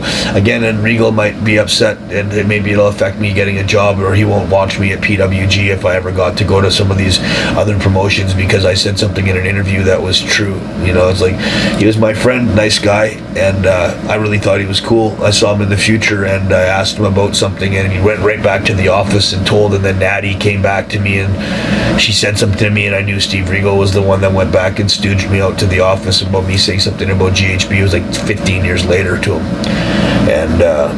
and changed the story, of course, too. So it wasn't accurate. What I actually said to him wasn't what he said to Triple H or whoever he said it to. Was he doing the camp at that time? Because I guess he was wrestling in there, trying to get, I guess, cleaned up, and he was like one night he had his boots on backwards. He had his boots on the wrong feet, and he told me to be careful, and he gave me good advice and don't do these things. Like, he was a really nice guy, one of the nicest guys I ever met when he was Steve Regal, not trying to be a political guy in the WWE, giving jobs out and like being like Johnny Ace, they say, he's like a stooge type of guy. They have to be. That's their job, is to report information back to the office. So, and like I've heard about Fit Finley being the same way. Paul London told me a couple stories. Like, I always heard these guys in real life were pretty cool, and like Dean Malenko, but when they became agents, Jamie Noble, all these guys who became agents, they have a different role, and their responsibility is to basically be, they was not say tattletales, but their job's to talk about and report back to the office whatever they see, right? And like, same thing with finishes and like their match structure. And like, Harry was talking to me about this recently, of how like fucked up these guys in WWE are that let the matches happen. Like, they set up the matches to be the shits. These matches suck all the time. They're always the shits. Like, the match setup's always the same. And I'm like, I always wonder why they have this certain level of wrestling, and then why they don't let these guys go out there and steal the show. Or like, why doesn't El Generico as Sami Zayn get to do the brainbuster on the turnbuckle? Or why doesn't Neville get to do the reverse 450? Or why doesn't this guy get to do? But I understand they're also trying to protect the product and get longevity out of all these guys, that if you have your cars doing more stunts and tricks and stuff than they should be doing, I guess you're going to have to replace your vehicles a lot sooner, and the engine might wear out, or your brakes might go. So that might be your knees, as like an analogy of your car is your body. Then you may have more problems, and the cars that you value and consider like NASCARs or race cars, you can't have them racing this type of schedule if they're doing all these types of moves. Or so they try to give you basically instead of a silver color, which is really shiny and everyone can see it coming, they give you like a light blue kind of color, and it's still colorful enough to be entertainment, but it's not it's not as much as it could be. But then again, they give you the less is more theory, that less is more in wrestling. So, and Steve Regal at that time, I go back to, was not a fan of the less is more stuff. At that time, he was telling me to do lots of cool shit, and he was coming up with cool reversals and arm moves, and like showing me all this English stuff in wrestling that I hadn't seen. And he himself was trying to do a lot more. And then later I see him on TV, and his style he was better in the dojo, half fucked up or whatever you'll say, but he was creative, and he was working with all these young guys and guys that were all hungry because every guy's trying to get a job and they all want to show off. So that was like the best I'd ever seen him. He was really entertaining for how many moves he knew, and that was like where I got a respect for Steve Regal as being one of the great wrestlers, one of the great technical wrestlers in the world. And then I see him on TV years later, and it was more of a generic bland style that I saw. And I used to go back and watch Fit Finley stuff, and I saw Fit Finley when he was a kid, and it looked like he was better as a kid, almost like working that old English style, than he was when he was in the WWE or when he was in WCW. And he was still really good then. It's just like when you start to study where they came from, then you can see their history and I guess why they've changed their style over the years. And if it's to get a job or keep a job, then they've got a job I never got, and I guess that makes them better than me at certain things. But I just still think the less is more theory is kind of bullshit, and that you could allow these guys to do a lot cooler stuff, and like that guys that set up the matches in the back are protecting their own legacy, so to speak, so they can almost look back and be like, well, I had better matches than these new guys. It's like, yeah, because you designed your own match then, and now you got an agent who's supposed to be some wrestling guru, and he's not letting you do anything because he's setting up that simple, basic baby blue match. That's fucking just, and there's not really a challenge to that. I remember you telling me quite a long time ago, about 10 years ago, that Steve Williams tested you in that dojo. Yeah, man, that was ruthless of him. And he kept dropping me on my head and over again and giving me weird suplexes. And like, I guess he wanted to see how tough I was. And I remember at 170 pounds or whatever, I'm trying to work with him, and then he's throwing me as hard as he can, and specifically spiking me. And yeah, I never said anything, but Dory Funk ended up pulling him aside and said, hey man, like fucking lay off on him. The kid's tough, and we've already tested him. This is not his first dojo. This is his second dojo, and he already did a first dojo where we beat the living shit out of him with every single guy, basically. We beat the shit out of everybody, but he was one of the only guys that lasted, and that's why he's got the contract. And we've already tested him on that level of being tough. And there's a difference in being tough and just trying to hurt a guy. And if you're just trying to hurt a guy that's giving you his body, that's a chicken shit cowardly thing to do. And I think he was a bully, and obviously karma catches people pretty fast, because that was right after he got knocked out in the brawl for all and tore his knee and stuff, and I think he was rusty after that, and he threw those weird kind of jabs, and I remember he threw a couple jabs at me and they weren't accurate. He was like, so it was like punches in the face, real punches in the face, and I'm trying to sell, you know, and make him look good still because it was our match, but he wasn't. I mean, I say Scott Norton and Steve Williams both. I watched them after, like. Was Scott Norton in that game? No, but I've just like they had that style in Japan that was good, but I don't think that style in WWE would have flown because it was stiff and shoot. Like Vader tried to do it a little bit, and I don't think a lot of guys would put up with that shit in the WWE because they work together on such a, you know, so many shows in a row. Where if you're hurting guys every single time, you're punching them and you're getting broken noses, or you're chipping a guy's teeth, or you're cutting his mouth up and shit. That shit doesn't fly. That's not art. Wrestling's supposed to be the art of throwing a punch that looks great, hits just hard enough to make sense so you can sell it, but not hard enough that you're going to have to take the day off the next day, because I mean we work the most ridiculous schedule in the world. So can I go upstairs for 1 second? Yeah. Edge was in that dojo. Christian, I guess Edge would have been the most successful ultimately, or I guess Kurt Angle was also in that dojo. Yeah, too. Edge, you know, Edge was already signed. He was there. He wasn't in the dojo. He was in the camp before. So Christian was there and Andrew Martin were there, but Edge wasn't there. Kurt Angle was there the second dojo I was there. I had Kurt Angle's first 2 matches with him. And another guy that I thought was, I don't know, not as, was really nice to me when I was in the dojo, and I saw him years later, and he was okay, but he seemed like he had other things on his mind, and he didn't want to do the go back in time talk and remember what I was trying to talk to him about, the dojo and stuff and little things. And I guess for him it wasn't a big deal, but for me it was, because that was all I had. So, but he was a workhorse. I talked about his training regiment. He got up every morning at like fucking 5 and did the stairs and ate oatmeal and the protein powder and the 6 to 10 meals a day or whatever, and kind of laughed at me for not taking that part of it seriously. But in the ring, I still think move for move and match for match that I've watched, I thought I was a better athlete than Kurt Angle was, and a better wrestler than Kurt Angle ever was too. And Kurt can be on TV now, and obviously he's a guy that's in WWE, so I can't say too much about him, because if I ever want to get a job in the future, you got all these guys that are in there, like they hear, hey, I heard Teddy Hart say talk shit about me in a promo or in about a YouTube video or something. It's like I never talk shit. What I said was I still think move for move and pound for pound and match for match with guys that I got to work, and considering the situation and criteria for what I've been through, I still think definitely top 5 wrestlers in the world. I put Will Ospreay, even though I heard Will Ospreay's a pussy recently, that he wouldn't take a match with me, and that's disappointing to hear that Will Ospreay, who's such a successful, talented young guy, and I always put him over, wouldn't take a match with Teddy Hart. And Ricochet is my favorite wrestler in the world. Him and Jack Evans, I think, move for move and bump for bump and risk for risk, have taken the most risks and done the most moves in wrestling history. And Kurt Angle's a guy that I thought Brock Lesnar had more balls doing the shooting star press. I've never seen Kurt do a shooting star press. Maybe he could, but I think Brian Cage, even at his size, did a shooting star once, or a 450 and a backflip to the floor. And I mean, like, I thought the matches like Benoit and Jericho and Kurt Angle, I thought Jericho was the best because he lasted the longest and did the coolest shit and was able to go work with young guys and have tremendous matches.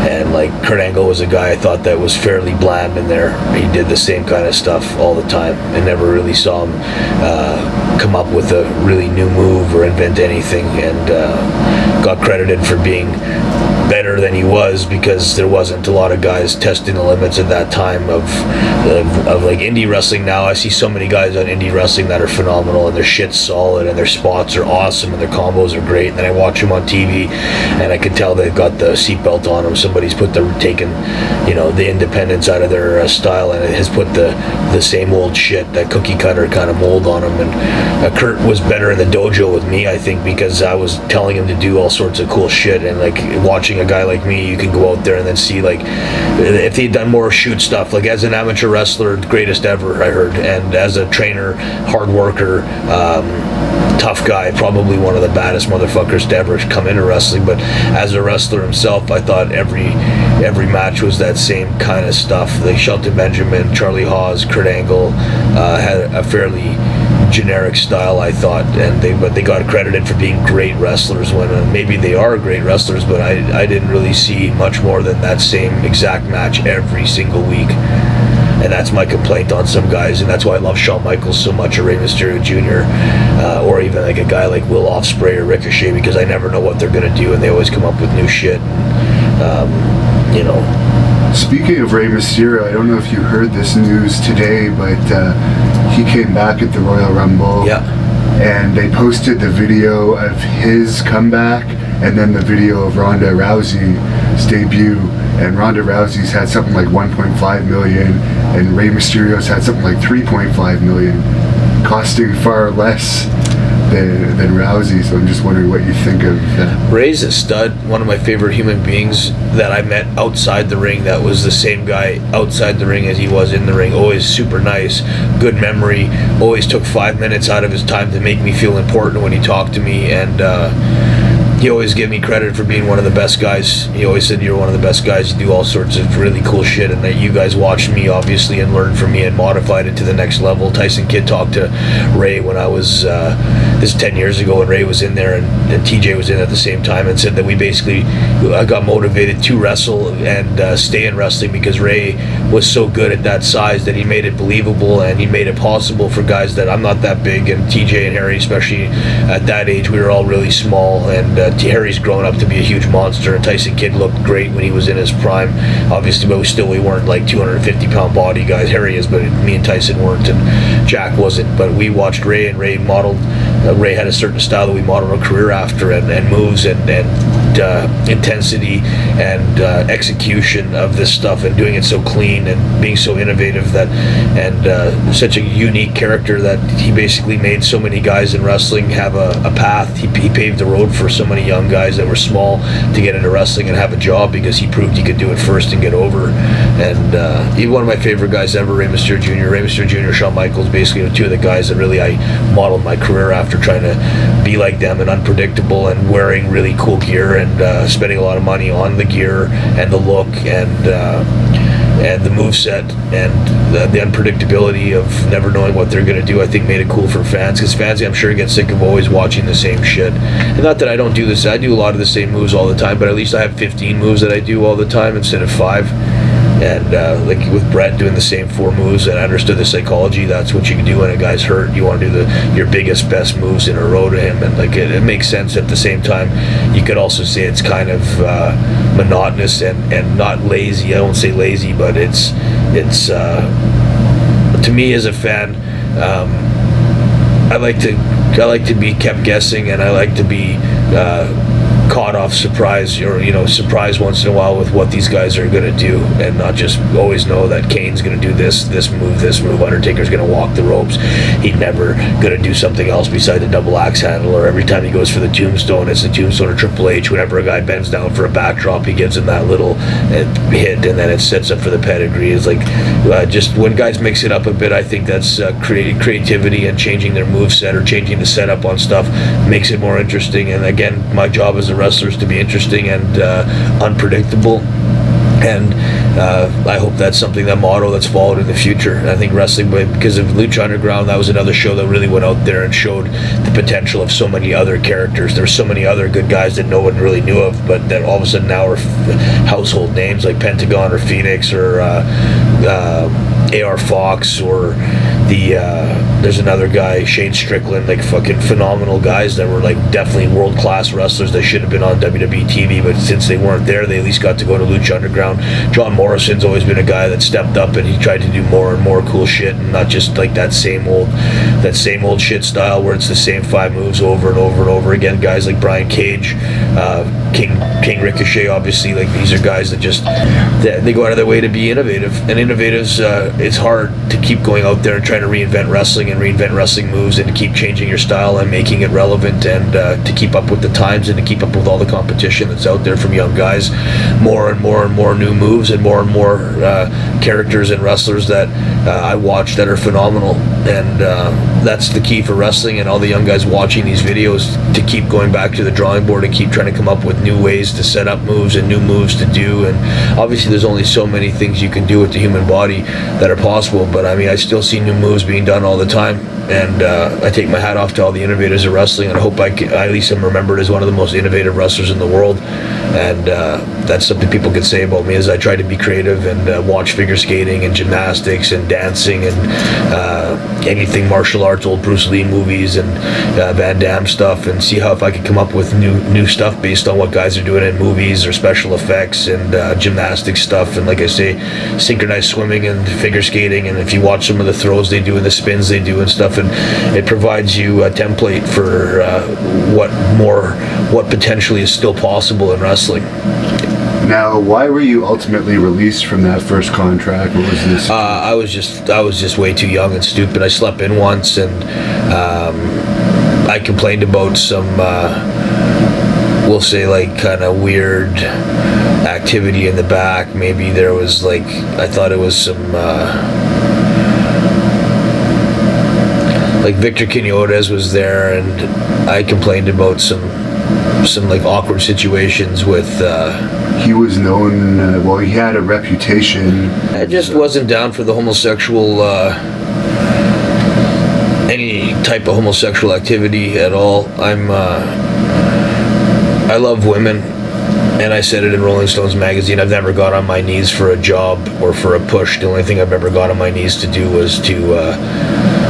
I think I said like pussy and say a prayer to God, and I'll stick to that motto now. That I don't know what half these guys ever had to. I don't know what a lot of guys had to do to get jobs or pushes, or why that guy got picked and one guy didn't and one guy did, or why sometimes talent's irrelevant or moves and risks are irrelevant, and some guys are considered awesome. And I hope they can look in the mirror and. Be proud of what they did to get there. And I don't know, and I can't say because I wasn't there, and it's all hearsay. And you can say a lot of shit and go on about homosexual activity and different things, and like I don't know enough about it. It didn't really affect me too much, but I was pretty straight up about my views on stuff, and maybe that was something again that I put myself in a situation where by saying certain things I alienated other people that were there. And like I've heard Pat Patterson stories where Pat's a homosexual, and maybe because my view was I was anti-gay, which wasn't even true. Like half my friends are gay, and I don't mind a guy that's gay, but I don't want to be considered not job worthy because I wasn't wanting to do some homosexual shit. And if that's what it took to get a job, that never was put to me like that. WWE never came at me with that type of stuff. So I don't have any specific story or evidence of that happening, but I've heard stories, and not from me, but from legends and different guys and different sources. But again, half these guys were bitter and talking shit and saying stuff. And I mean, I've heard lots of crazy stories about homosexual shit with wrestling, but you're talking about a bunch of men running around in tights wrestling, sweaty men wrestling and doing moves and grabbing each other. Obviously it's going to breed a certain type of character, or a certain type of guy, but most of the time I've seen is the wrestling is a bunch of young hardworking guys that want to get jobs and that love traveling and playing video games, and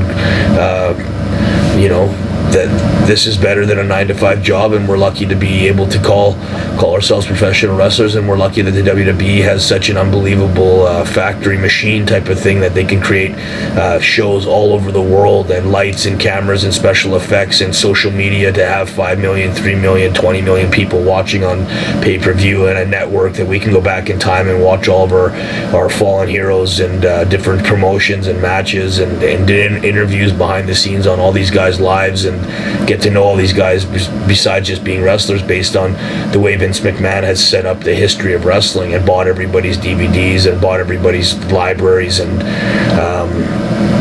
I don't know, like, just to me, I think I was let go because I was smoking pot. I was disorganized. I wasn't aware of the opportunity that had been presented. I was scared. It was too much pressure. I wasn't big enough. No excuses. I say the second time I was fired was complete bullshit.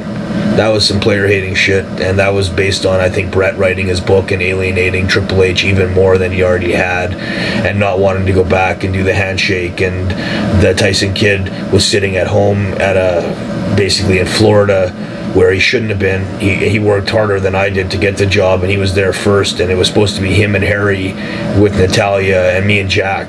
And if anything, it would have been Natalia managing me, Jack, and Harry and TJ all at the same time as the Hart Foundation, with Chris Benoit and Jericho supposed to be on our team. So it would have been like Benoit, Jericho, Harry, me, TJ, Natty, and Jack Evans. But the Benoit thing happened when I was in WWE during my second time getting hired, and that fucking put the damper on it, definitely. And then Brett wrote his book, and I was released like a week later for some mysterious reason. And Tom Pritchard was one of the guys that talked to me and had some reason after of like why I was let go, and made no sense to me. And then karma caught up to him, and he got fired basically, and then was really bitter about it. And it's like, well, how the fuck do you think I feel? I did everything right. I never failed any piss tests. Worst thing I did was, Al Snow is the only one to know this, and I take my hat off to Al Snow for not being a stooge, piece of shit, rat type of guy, or one of those agents that's just trying to play like he's your good friend. If he's your good friend, then you can let a guy slide. But one time I slept in the morning, I didn't set up a ring for OVW or something, and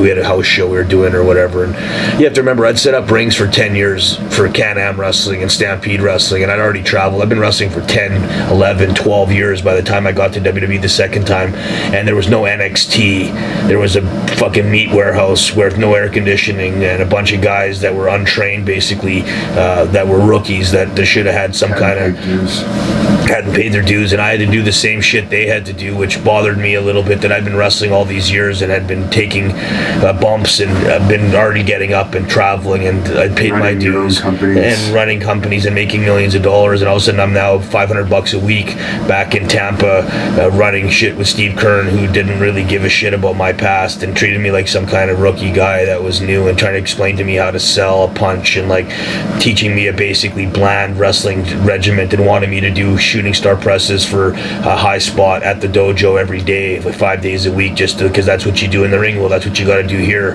This is like every match you have here. They'd say this was every match you have here is like a WrestleMania match. You got to put out your full effort. And I'm like, listen, if I wrestle every day my full effort on these little whatever dojo matches every day, and these are like what's gonna determine if I get a job in the future.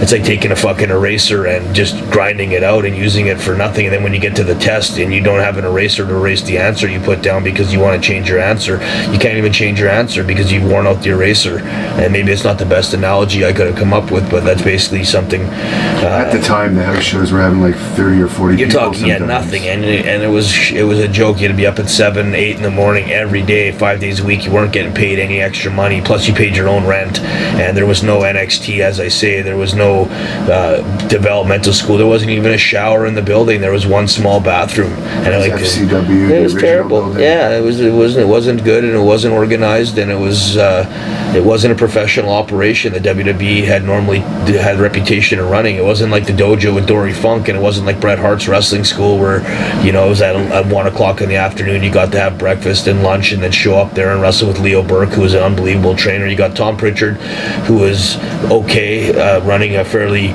simple program for a bunch of guys that had really no experience at all, and you're wrestling guys that are green and that don't know how to bump, and you're trusting them with your body, and having to set up the ring every day, take down the ring, set up the ring, and take down the ring, set up the ring, and that to me, I'm not above doing that. I did it, but I came from that family. Don't forget who I am and why. I don't think Shane McMahon's having to set up a ring, and I don't think Triple H was having to set up too many rings, and I don't think Shawn Michaels had to set up too many rings. I don't think Brett had to set up too many rings. I mean, this is after 10 years of wrestling. It wasn't like I was just some rookie, and I don't mind doing whatever everyone else has to do, but at the same time, it wasn't what I thought for WWE. You're supposed to be at a dojo. It's like, imagine playing Major League Baseball and you're on the farm team, and it's like you're taking a broken down bus to the game, and like your equipment doesn't work, and there's fucking an umpire, and he's fucked up, and he's calling a ball a strike and a foul ball a home run and shit, and it just didn't seem to make sense. Right, because the referees were trainees too. And right after that, everyone gets to go to NXT right after I left. All of a sudden, they got a new building, they got new rings. There's no more setting up the ring. Guys don't have to do the school now, right? No. Very few classes. And so I mean, it's just like I just was there at wrong place, wrong time. It seems, or maybe I was one of the guys that they did that to on purpose, just because it makes it that much harder for Teddy Hart to be in. I always think that would be a weird reason for not having me, and I thought I would be one of the most successful guys. If The Rock did what he did, and was considered charismatic and a movie star and a great look, and Stone Cold got into movies and he did this, and John Cena got into this, or Ted DiBiase Jr. could even make a movie, let alone a couple, or Randy Orton's doing a movie. Like Teddy Hart had the same potential then, and my potential was never watered. It was always pissed on, I thought, and because of Brett and the stigma of the Harts and my attitude they had of me being crazy because I wore a flashy outfit to a show, or I wore the same outfits on the street as I wore in the ring so people could recognize me. That type of stuff was considered so bad. I was such a loose cannon or risk to work with, when I think all that shit basically was copied later by guys like Morrison or CM Punk, cutting shoot type of promos in the ring, and I'd cut a shoot promo before the match about stuff like, and I thought a lot of things I did were copied later and made into successes because they allowed that guy to do it, but they didn't allow me to do it. And I won't say it's unfair, but I hope in the future maybe there's still that small chance that WWE is going to go, what's the worst thing the guys said about us? There was some homosexual activity in WWE. No, I never said that. What I said was, for me being let go at 18, I voiced my opinion about Victor Quinones being kind of weird, just him specifically, but I said it in a way that maybe made me sound like I hated, I was anti-gay, or I had said something. Gangrel told us in our shoot interview he grabbed him at one point. So there's another source of like, my thing was I complained about Victor Quinones during my dojo when I was there, and that was brought back to WWE, and they thought I had talked inappropriately about that or something, and then I had used GHB when I was there, and it was legal again in the store. I could buy it, and Kurt Angle was also a guy that had bought bottles, and Andrew Martin bought bottles, and Steve Regal had bought bottles. All of us, it was told it was helping us sleep, and it was used to help us sleep. So there's a weight loss. It was and it was for releasing growth hormone, and it was something, again, if I'm buying it at GNC and it's legal,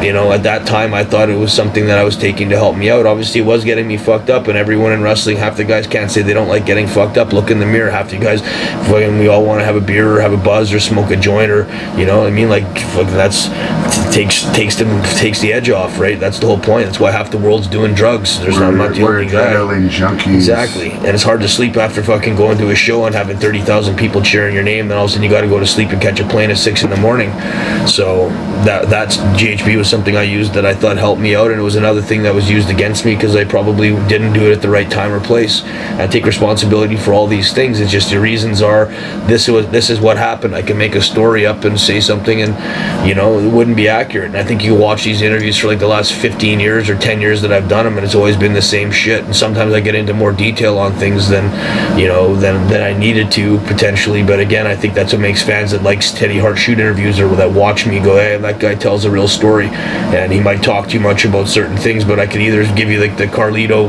Devin said Carlito, we did a shoot video with him and he answered everything in 20 minutes. One of my answers might take 20 minutes just to talk about it. I hope that, again, I got a guy named Sean who watches Teddy Hart shoot videos. He says he sometimes puts them on and then he goes to sleep because he knows after watching, he knows it'll be something he can watch for the next 3 hours. So he'll watch to a certain point and he'll fall asleep with the video on, but he watches that video like 9 different days because it takes that long to watch the whole video, but it provides him something to do after work. And I thought that was kind of cool. And like I say, shout out to Sean, because Sean was one of the guys that told me how much fun I am to watch on TV, and he loves my interviews. And I've had a lot of fans tell me that they don't even watch my matches. Most of them, they watch my shoot interviews, and the shoot interviews are what made them like me or understand me or appreciate me, because I tell the truth and they can tell that I take passion. And I love wrestling, and I love making people happy, and I love signing autographs after shows and sitting out with the fans and having a beer and being one of the boys that's not one of the boys in the back trying to talk to Sami Callihan about getting a job in the future. I'm trying to talk to 20 fans about buying a kitten or fucking going out to meet some strippers. or have a good time. And that's to me, I'm a human being. I love wrestling fans more than you can imagine. That's why I risk my life for wrestling fans to smile and clap. And I never got paid any extra to do cool moves or risk my life. And I always thought it would be shitty if you went to a job and at your job you mailed it in, you get fired. And in wrestling, it seems like you get rewarded for mailing it in, and that's what makes you famous, is a guy that did the same 3 moves every time. And a guy like me who does 25 moves is told that I was too much of a risk to deal with, or it wasn't worth investing money on. And my future now is on independent wrestling. I'll never be on TV, I'll never make the Hall of Fame, and I won't be in a video game. And those are things that are hard to swallow, but I still think the reward that Teddy Hart has as an exchange is that when I walk the streets as a wrestler, people see me, and the wrestling fans at WrestleMania, when I go there, shook my hand and said they loved watching me because I risked my life for their entertainment, and I risked my life on these promos telling the truth. And maybe that could be something Tyson Kidd and Natalya can use as a positive thing someday, to put me on TV and be like, this is the most honest guy in wrestling, and this is the guy that's done probably almost move for move the most moves in wrestling history, off the highest different jumps at different times, and has been consistent for 20 years of delivering great matches. You can watch almost any Teddy Hart match on YouTube, and I say to the fans out there, do your homework and watch me before you say something about me. And if after that you got an opinion, at least it's validated because you watched the man do it, instead of just saying something you read on the internet, or you went to Wikipedia and read some bullshit that Wikipedia wrote. I don't have time to defend myself half the time.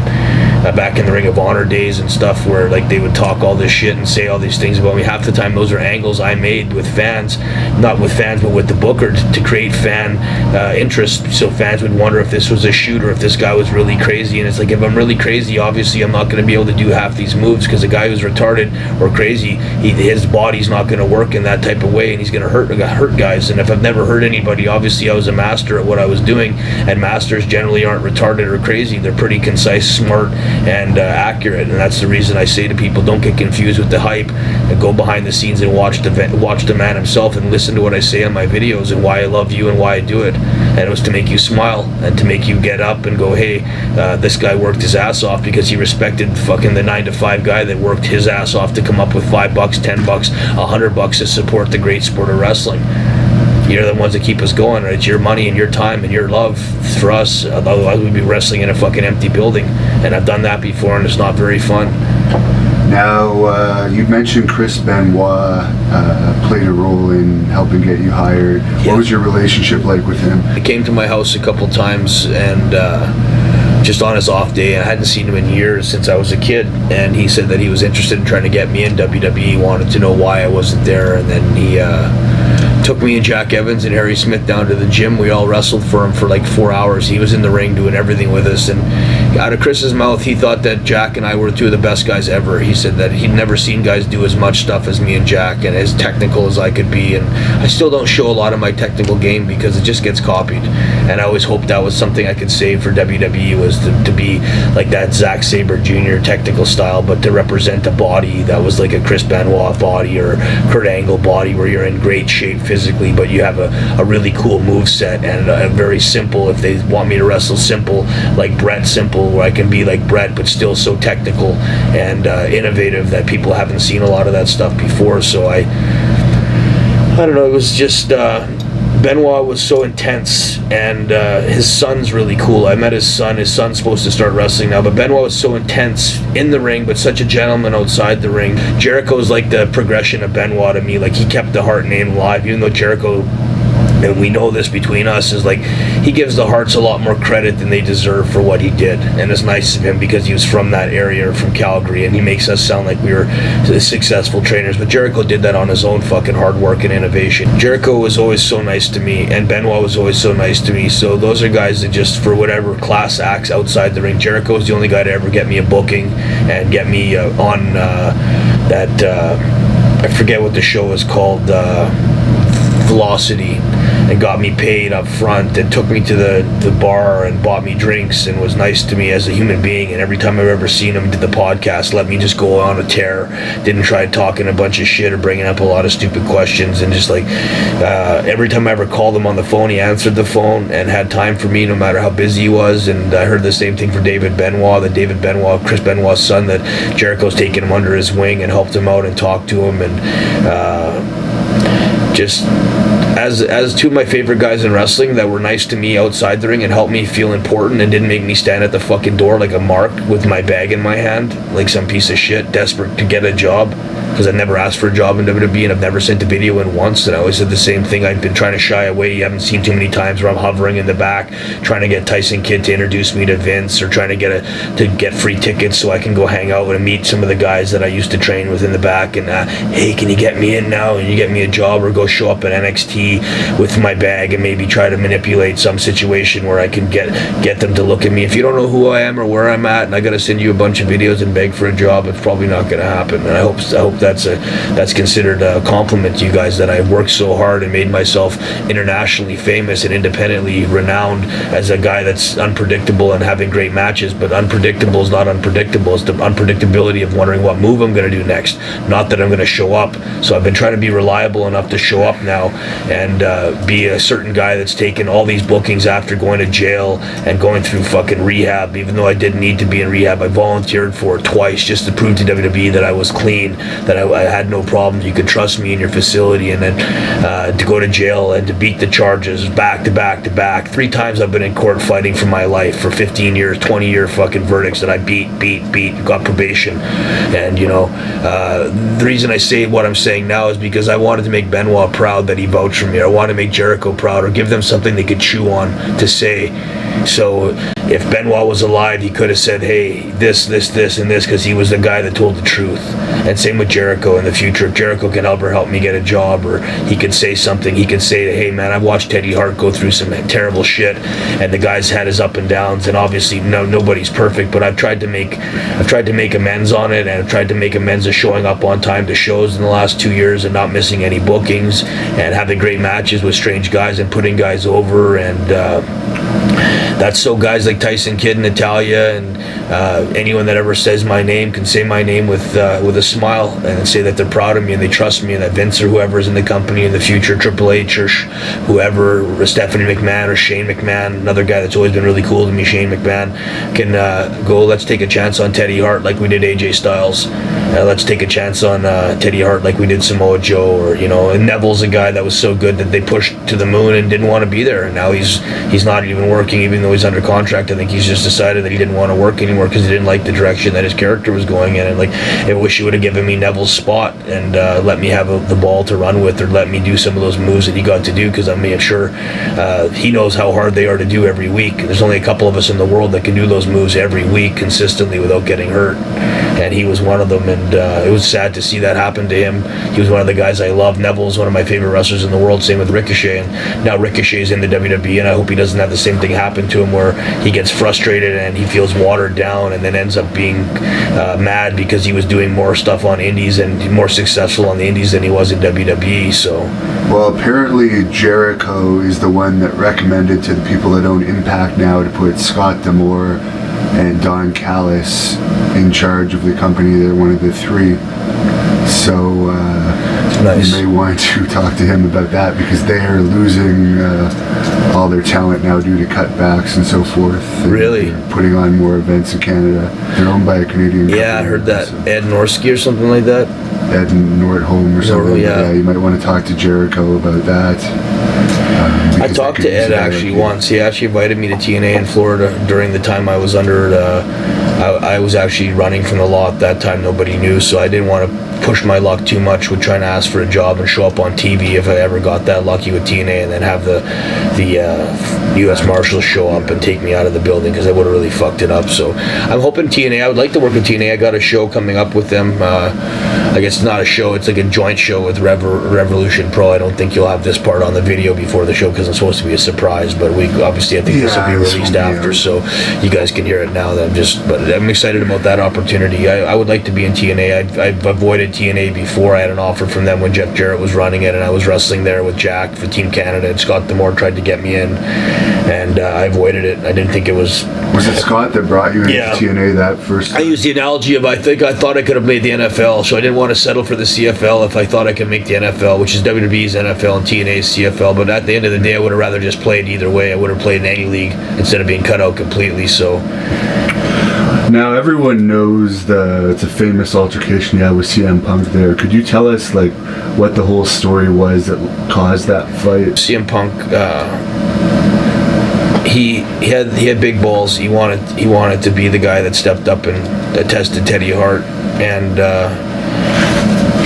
he was agreeable to go outside and handle it, and we handled it outside. And the only reason I say anything about it was because he lied about it at first and said that he got the best of me and that he beat me and different things. And if it's like one of those fights, it's kind of like a draw and no one really knows who wins. But if there's a one-sided fight where one guy's on his ass, knocked down, and he's getting pulled off of him because I was kicking the shit out of him, then obviously you're gonna go tell people you won the fight after when you're supposed to be a guy that's all about the truth. I was disappointed in that part of CM Punk's, we'll say, memory or his depiction of what happened, because he was lying through his fucking teeth. And that was the one thing that put up a red flag when he said he was going to go into UFC, because he wasn't like a tournament fight or anything like that, and the only fight I had heard of him ever being in was the fight with you. That's a legitimate fight. Yeah, and I would think I'm a pretty legitimate tough guy, and never got golden gloves. Yeah, and I fought lots on the street, and like I say, I survived in jail, and I've walked around with a big mouth for a lot of years, and I still have all my teeth in my mouth. So, and I lived in a city where Calgary's pretty renowned for bar fights and like a lot of cowboys and drunks and fucking, you know, it's like we're... And I've seen it firsthand. You've never backed down from a fight. Ever. Whether it's a group of bouncers. Yeah, I mean, I have big balls. Or a guy on rollerblades standing on a... You know me, so you see me in some fucked up situations because you know me on the street. I mean, I wouldn't say I'm the toughest guy in the world, but you're going to be, I think almost any guy... If at 200 pounds, I'm 200 pounds and in good shape, you're going to know I was there, definitely. You're not just going to walk through me. I don't care what size you are. You could be 6'10" or fucking, 300 pounds. I always think a small pit bull with, if I bench 3 plates and my hand strength's pretty awesome, and I bench 150-pound dumbbells, and it doesn't matter at that size. Once you're that size, you're over 200 pounds or 190 to 200 pounds, it's a pretty serious weight class to be in, and you could fight anybody. Any place, anywhere, anytime, and I pride myself on never backing down from a challenge on any man on the planet, but I don't want to be fighting every guy either. I'd rather be a lover. I put this up for a reason, peace and love, and try to talk about good things in wrestling. And if I knocked Kurt Angle, I also said Kurt Angle was the hardest working guy I've ever seen when he was training. And if I knocked fucking AJ Styles, or I didn't in this interview, but I also say he's one of the greatest wrestlers ever, and he's lasted so long, and he's always done cool shit. And he's always been one of the hardest working guys ever. And if I ever said something bad about Steve Regal, then I also go back to that Steve Regal is such a nice guy to me. We ate dinner together. He paid for everything, and he took me out and treated me like a brother and like a son. And I don't know him in the future, and maybe that's his job, is because he's turned his life around, because he got clean and he got straight, because he followed the WWE regiment that maybe I tried to follow in your footsteps. I went to rehab. I tried to get off the marijuana.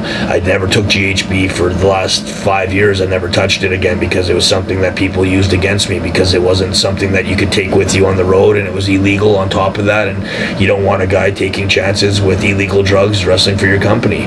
But I mean, do I think guys in WWE are all perfect, lily white, clean, and no one's ever touched anything or does anything? No, obviously not true, but I'm not there to be the detective or to expose shit or to try to be a tattletale. And this guy got high with me, and we did this drug together, and we went to the strip club together, we went to the Asian massage parlor. It's like a lot of shit I've done, guys, and you guys know who you are and what you did and what we've done together. I don't mention on these interviews, which, if you really think about me and my big mouth, I'm pretty select with what I say, but at the same time, you still got to say something. You can't just completely kayfabe everybody out there. That's why these interviews are supposedly no kayfabe, and it's supposed to be the truth. So there's certain shit I say just out of respect that I don't tell about girls I fucked in wrestling. You never hear me talk about divas that I've done anything with, and maybe I've done tons of shit, maybe I haven't. You never hear me talk about really much more than my wife or girlfriend, and said they were escorts and what I did, and ran an escort agency because it happened, and I made a lot of money in a business that was legal. I grew a lot of marijuana. You want to see videos of it? You want to know that I have it? I have proved it. Rolling Stones magazine just didn't put me in there because it was a funny story. I've sold 200 cats. That means I have to clean up cat shit every day and cut their fur and take care of them and keep them healthy and cut umbilical umbilical cords and watch a bunch of kittens die, and to deal with that type of stress. I had my house burned to the ground. I've had my fucking life basically thrown in a terrible public depiction of being a sexual rapist or sexual assault, when there's all these pieces of shit out there like Harvey Weinstein and all these guys that are actually doing it. And like, I never did shit to girls besides fucking be nice to them, buy them flowers, never hit a woman in my life. Machiko can say whatever she wants on it. If a girl kicks me in the face or hits me or says something about me being a faggot, I'm going to be pretty upset about that type of comments or something, and I'll defend myself accordingly to that. But I go out of my way to say to most people that you can trust me with your family, you can trust me with your kids, you can trust me with your money, and I'll always be a guy that is concise and pays you back, or takes care of you, or protects you, or drives you home if you were fucked up. And as a brother and best friend, if you're one of Teddy Hart's brothers or best friends, I think I'm one of the best guys you can ever meet. Now, you worked with Vampiro, I guess, in AAA and Wrestling Society X. Just wondering what your thoughts are on him. Another guy I heard lots of bad shit about, but in my opinion, he was always nice to me. Vampiro was really cool to me, and he always put me and Jack over as two of the best wrestlers ever. That he thought we were the most innovative and ahead of our time, and that people would be copying the moves we did for the next 10 years, 20 years, and doing a cheap copy of it, and they would never do it as well as us. And so, I mean, I've heard a lot of stories about Vampiro being talking behind people. Yeah, but I mean, I heard that. But same thing, I heard that about Conan too. But I mean, Conan's probably Conan's way more respected because of all the stuff he's done for the boys. But at the same time, like, Vampiro, for what he did in Mexico, he fucking was very famous, man. A lot of people respected him in Mexico. Fans really liked him, and I never knew how popular he was until I went there and I walked in his shoes. And every time I ever asked him for a ride, he gave me one. Anytime I ever needed any help, he gave it to me. So in Wrestling Society X, he was the one that pushed me to win every one of those matches and to basically do all those moves. He said, I want Teddy Hart to do all this shit. I want him to be the guy that's carrying the torch for Wrestling Society X. And so my hope is to get in Lucha Underground, and I heard Vampiro's the guy that's doing the Lucha Underground stuff, but I've been going through Paul London and trying to get, hopefully, Paul London, who's another fucking fascinating guy, genius, I think, underrated, and just super cool guy outside the ring that needs to get way more credit, and worked super hard in WWE. It was such a hard work that I didn't get the right respect that he deserved, and he's trying to get me in Lucha Underground. I hope with some of his connections and networking that maybe I get a job and I could work for Lucha Underground. It was a dream job. I always wanted to work for them, but with the charges I had the last 3.5 years, I could never get an opportunity to go there without dealing with legal shit, and they didn't want to deal with that type of headache. So you always hear how crazy Mexico is and how dangerous it is. What was your experience? Not dangerous at all. I thought it was maybe dangerous if you're an asshole. If you don't understand how nice Mexican people are and how much they love the business, and you're blowing fans off that want to get a picture or an autograph, then maybe it could be dangerous because you just basically signed your own death warrant. You got some guy who works a fucking 10-hour, 12-hour, 14-hour day for like $10, and he spends $10 on a Polaroid, and you're blowing him off like it didn't mean shit. Or he buys your mask for $100, and that's what he made in the whole week. He didn't make that in a day. He made that in a week of working, and you act like he doesn't mean shit. Then that's a recipe for disaster. For me, it was very relaxing and fun and educational. And the Mexican wrestling fans, I put them over as the best wrestling fans in the world. Like, Japanese fans, I heard, are pretty good, but they're not as vocal. And I think Mexican fans make the least amount of money to spend the most amount of money and time. Time's obviously the one thing I always talk about. Is the most important thing is your time. And if you spend time watching me, or you spend time studying me, I think Mexico is a place that allowed Teddy Hart to become a big superstar. And I think I am a big superstar in Mexico. I probably should go back there and do more stuff there, but trying to do indie wrestling in the States to try to get potentially a job in WWE is I wanted to be in a place where they could hear and see me more. And the stories of Teddy Hart are being carried now that I'm a different person, more mature, smarter, more professional, and someone that can be trusted or relied on by all these different promoters. I got 55 bookings in 2.5 months since I've been out of jail for less than 2 months, and in less than a month and a half I picked up 55 bookings. So I'm pretty proud that there's that many promotions and that many guys that believe Teddy Hart could be a guy that's worth bringing in and will make the promotion better. And fans that everywhere I go, the fans that see me seem to be grateful and very smart, and they've watched a lot of these shoot videos. So I'm always like, I'm proud that these videos get out there and that people have time to watch them. And thank you for making me famous again, guys, because it's your time and energy and love and appreciation, and then you're telling other people about me that makes me a legend and lets me live forever. And at one point you had some heat with Steve Carino. I think you guys, it's over now, but now he has a position in WWE. Yeah. Same thing. Steve was a guy that I thought was a really good guy, nice guy in the dojo when I met him, and maybe I was like a wild card and arrogant kid at that time, and I didn't know the opportunity that I had, or I wasted my opportunity, and that was something he said. But he called me a goof in an interview that he did, and that word means something in Canada maybe different than it does in the States, but it's a really bad thing to call somebody, and I challenged Steve to go outside and talk to me, and if you're going to say that in an interview, say it to my face. And he didn't want to go outside and talk to me, and I think he was probably, just talking like that at the time because he didn't realize what it meant, and he wasn't trying to say that I was. I mean, like it's like wording. I was in a clubhouse when it was said, and there was a bunch of bikers, and the word goof means like child molester, fucking pedophile type faggot. Like it's a bad.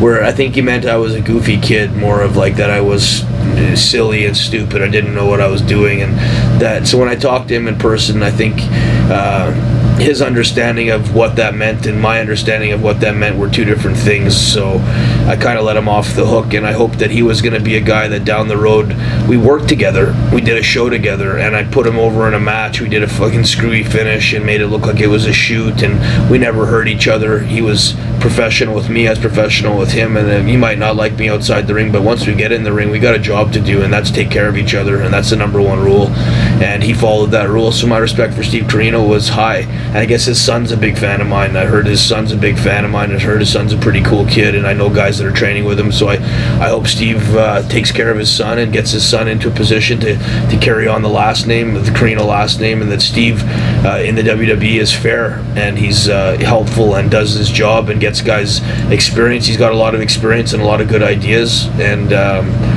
I think as a wrestler he was pretty good for what he was. I think he was better than I gave him credit for before, so I'll take my hat off to Steve Carino now and say, like, I've heard a lot more things from Steve Carino that were positive, and whenever I met him in the future, he was always nice to me. He took lots of time out to talk to me and never superstarred me.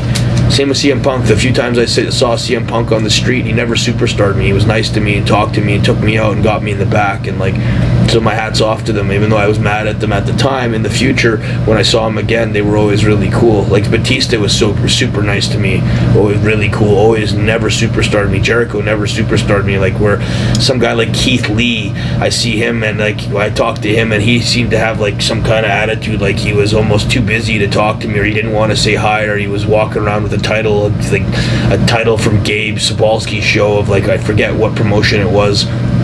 Maybe it was, what's the Evolve? Is that what it's called? Evolve title around his waist, walking around like his shit didn't stink. And I was like, man, I said, if some of the guys I met in wrestling, Kevin Nash and Batista and Hogan and like fucking Jericho, or all have 5 minutes to talk and they're all really cool, like Shawn Michaels, but Keith Lee, a guy that's like a kind of a big deal for indie wrestling last year, his name kind of popped on the scenes, is looking like he's too busy to talk to me. I said, respect your fucking elders and your vets, man. I've been around a long time. And Steve Carino was a guy that was always, I guess, whenever I needed to talk to him, was there, and he always was nice to me, so I can't really say anything bad about him now. Did you ever work Kevin Owens on the indie scene? Yeah, I worked Kevin Owens and Jersey All Pro. Are you surprised with his look, the push he ultimately got? Yeah, I was pretty surprised. I thought, same with him and Samoa Joe, I just thought both those guys could have probably gone to the gym a bit more, and maybe it would have enhanced their character. But I mean, if that's what it is, and that's the character that's supposed to be the kind of the guy that's a little thicker or fat guy that's gonna be, I guess, sympathized with or respected by all the other fat guys that are out there, then I guess that's totally understandable that you need a character like that. But I mean, Yokozuna was Yokozuna, and he was a sumo wrestler. These guys aren't 400, 500 pound sumo wrestlers. They're supposed to be athletes, and I don't think you could walk into MMA, and I don't see too many guys in UFC that are fat or out of shape that look like and are getting pushed like they're killers. Maybe back in the day, but like Akibono from Pride. Yeah, like maybe, I mean, like I understand, like I just thought, if I was that guy in that opportunity, what would a Kevin Owens be that was in the gym every day, that lost 30 pounds and got jacked a little bit and got a really good look? Would he be even more valuable? Maybe. And that's all I'm trying to say is I just want to see a character enhanced. So like I would have loved to see Samoa Joe go to the gym more and get in better shape, like Brock Lesnar. If he just showed up kind of fat and out of shape out of nowhere, I don't think his look would be as respected. Or Ron Strowman all of a sudden just comes out with a big gut and he's like he's fat all of a sudden. I was like, I don't think that would be cool. Like, or if like, you know what I mean? Like that's all I'm trying to say. Cena came out of nowhere and all of a sudden Cena was like beer belly and he's got a beard and like he doesn't seem to care about his looks. Like a Wendy's. Yeah, like it's like that was my knock on Christian and CM Punk and Edge, was they all kind of didn't go to the gym much after, it looked like, and like stopped training hard. Where I saw Jericho jacked for years, Benoit was jacked for years. Maybe at the end of their career, 45, 46, 47, fine. Jericho comes in, he's not completely jacked, but the match he had with Kenny Omega was better than any match he had in the last basically 10 years, I think. So I mean, he maybe sacrificed a little time in the gym, but at the same time he's doing music, he's doing fucking podcasts, he's traveling, he's pushing guys, he's helping out with all these different projects, and then goes in and delivers a performance that's just unbelievable. But I'm just saying, if the knock was what's his look, the look to me was different, and I don't know if it could be enhanced, and that was my complaint, was I just wish some of these guys maybe could enhance their look just to try a different style. And maybe if it's not successful and you don't feel healthier, then obviously maybe, and I'm talking shit, but I think that most guys that are a little overweight, if they got in better shape, they'd be more entertaining to watch. That's just personal opinion. Like a car with a flat tire might run better. Just as a representative of the industry that we're all in. Exactly. We're trying to stick up for it. When we tell people that we're professional wrestlers, it'd be nice if we had, he's not the champion anymore, maybe that has something to do with it, but someone that looks like an athlete. And one of the funniest things I ever heard, not funny but strange, I heard him on Steve Austin's podcast saying what he does on the road is, when he's not wrestling, he tries to sleep as much as possible to make the time go by faster, because he doesn't necessarily like being on the road. But it's like, you can't spend an hour in the gym lifting some weights or something. Yeah, that's funny. I never heard. I tried. I need to watch more podcasts and do some more homework on some stuff, because I guess that's part of being a wrestler now for me, is to do that part of the business. But I just getting fresh out of jail and like just getting back on my feet and getting into the swing of things. It's a lot of pressure just to survive and find a place to stay in Philly and make sure that my house is clean and that I have a cool place to stay, and that I have my cat and it's protected and fed and taken care of, and that my gear, I got new gear coming, and I went back to Canada finally after 2 years of not being back home, and getting some of my outfits and going back to the seamstress and the sewers and going back to Bucio in Mexico and trying to enhance my look. So like I say, in 6 months from now, people can go, man, Teddy Hart looks like a pro bodybuilder again. He's shredded, he's in great shape. Like right now I'm not in the best shape, and I said that because it's really hard for me to get up, to get the money, the motivation, and the time to get to a gym without a car. I've lost my vehicle, so I'm getting a vehicle now. I'm just getting familiar with Uber or bank account. I've never had these things. I always have managers, and I live in Canada, so getting a dual citizenship, a passport, getting to the States and setting up a bank account in the States, getting a cell phone in the States, getting set up to be in another country, and to go from city to city to city. I've been from Texas to Dallas, from Dallas to Tampa to Orlando to back to Dallas to Philly now, and 7.5 months of my life was locked up during that time, and 2 months of that time was in rehab. So that's 9 months out of a year and a half that I was basically locked up and dealing with the rules and limitations on what I could do. And I still took, I think 40 matches, 40 bookings, and I think every match I had on those shows were all at least 4-star matches. And maybe Meltzer can't give me a 5-star match, but I think if Kenny Omega, who's unbelievable, and I'm giving him huge credit, I just ask if Kenny Omega is doing that good in Japan, I think Teddy Hart could do pretty fucking good in Japan too, given the same opportunity. So, what did you do to keep yourself sane when you were in jail? Man, I read books for the first time in my life. I'm not a very good reader. I used to make jokes that I was illiterate, and obviously I'm not quite illiterate, but I was not the best reader. But my reading skills got a lot better in jail. I read like 7 or 8 books to pass time, and I used to try to talk to guys about their life story and what happened to them, and listen, and just be nice to everybody in jail. I think I was a very friendly guy in jail, and a lot of guys that know me, like, I bet Teddy Hart was successful in jail, and he was a good guy, good listener, and nice guy, and always generous. I always had money in my canteen, so I always made everybody eat together, and we do spreads, and we make a lot of different meals. Like, you always hear about the jail food is the shits, but the commissary in jail is pretty cool. It's not the healthiest, but like, we made all sorts of stuff. Like, we made cake, and they would like take all the Oreo cookies. You get Oreo cookies, or like different cookies when you order a canteen, and you take the cookies and you take all the icing out of them, and you put the icing in one bowl, and then you take the cookie, the crumbs, and then you get that wet, and you grind it all up, and you make that into a dough, and you make like 1 layer of cookie dough basically, and that's the cake. And then on top of that, you take like Werther's Originals, and you crack them up, and you take like ice cream you can get from commissary, from Premium, and you add the ice cream. You take Reese's Pieces and you melt them down in the hot water, and you melt them, and you make that another layer, and like different things like the gummy bears and like sour worms, and like you add all that to a cake, and all of a sudden these guys are selling slices of the cake, and that's the way they'd make their money. And then I would always chip in on the cake. So my mom was a chef, so I always liked to see how the innovation in jail, how these guys made shit work. Like, same thing with like pizza. It would be like soup, and then they take the broth out, and it's Itchy Van soup, the ramen soup.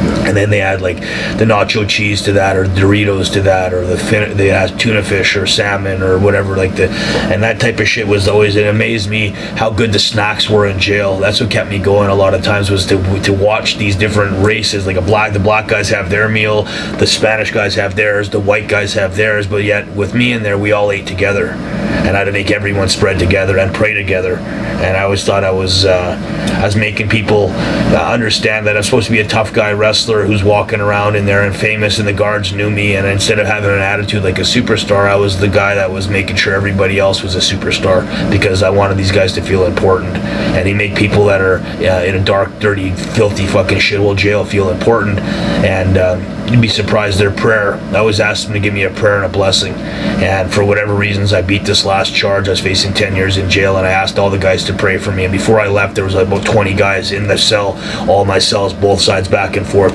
all saying a prayer before I left, that I got out. They didn't think I deserved to be in there. They thought I was such a nice guy that I needed to get back onto my accomplishing my goal as a wrestler and live my dream and get back to Mexico, or maybe get to Japan, or my big goal, obviously, dream. And I don't look at it as a reality really anymore. It would be like a final run in WWE. I hope that would happen. I say this now, and I hope the guys aren't going, fuck, we know what he wants, so fuck him, we'll keep him out.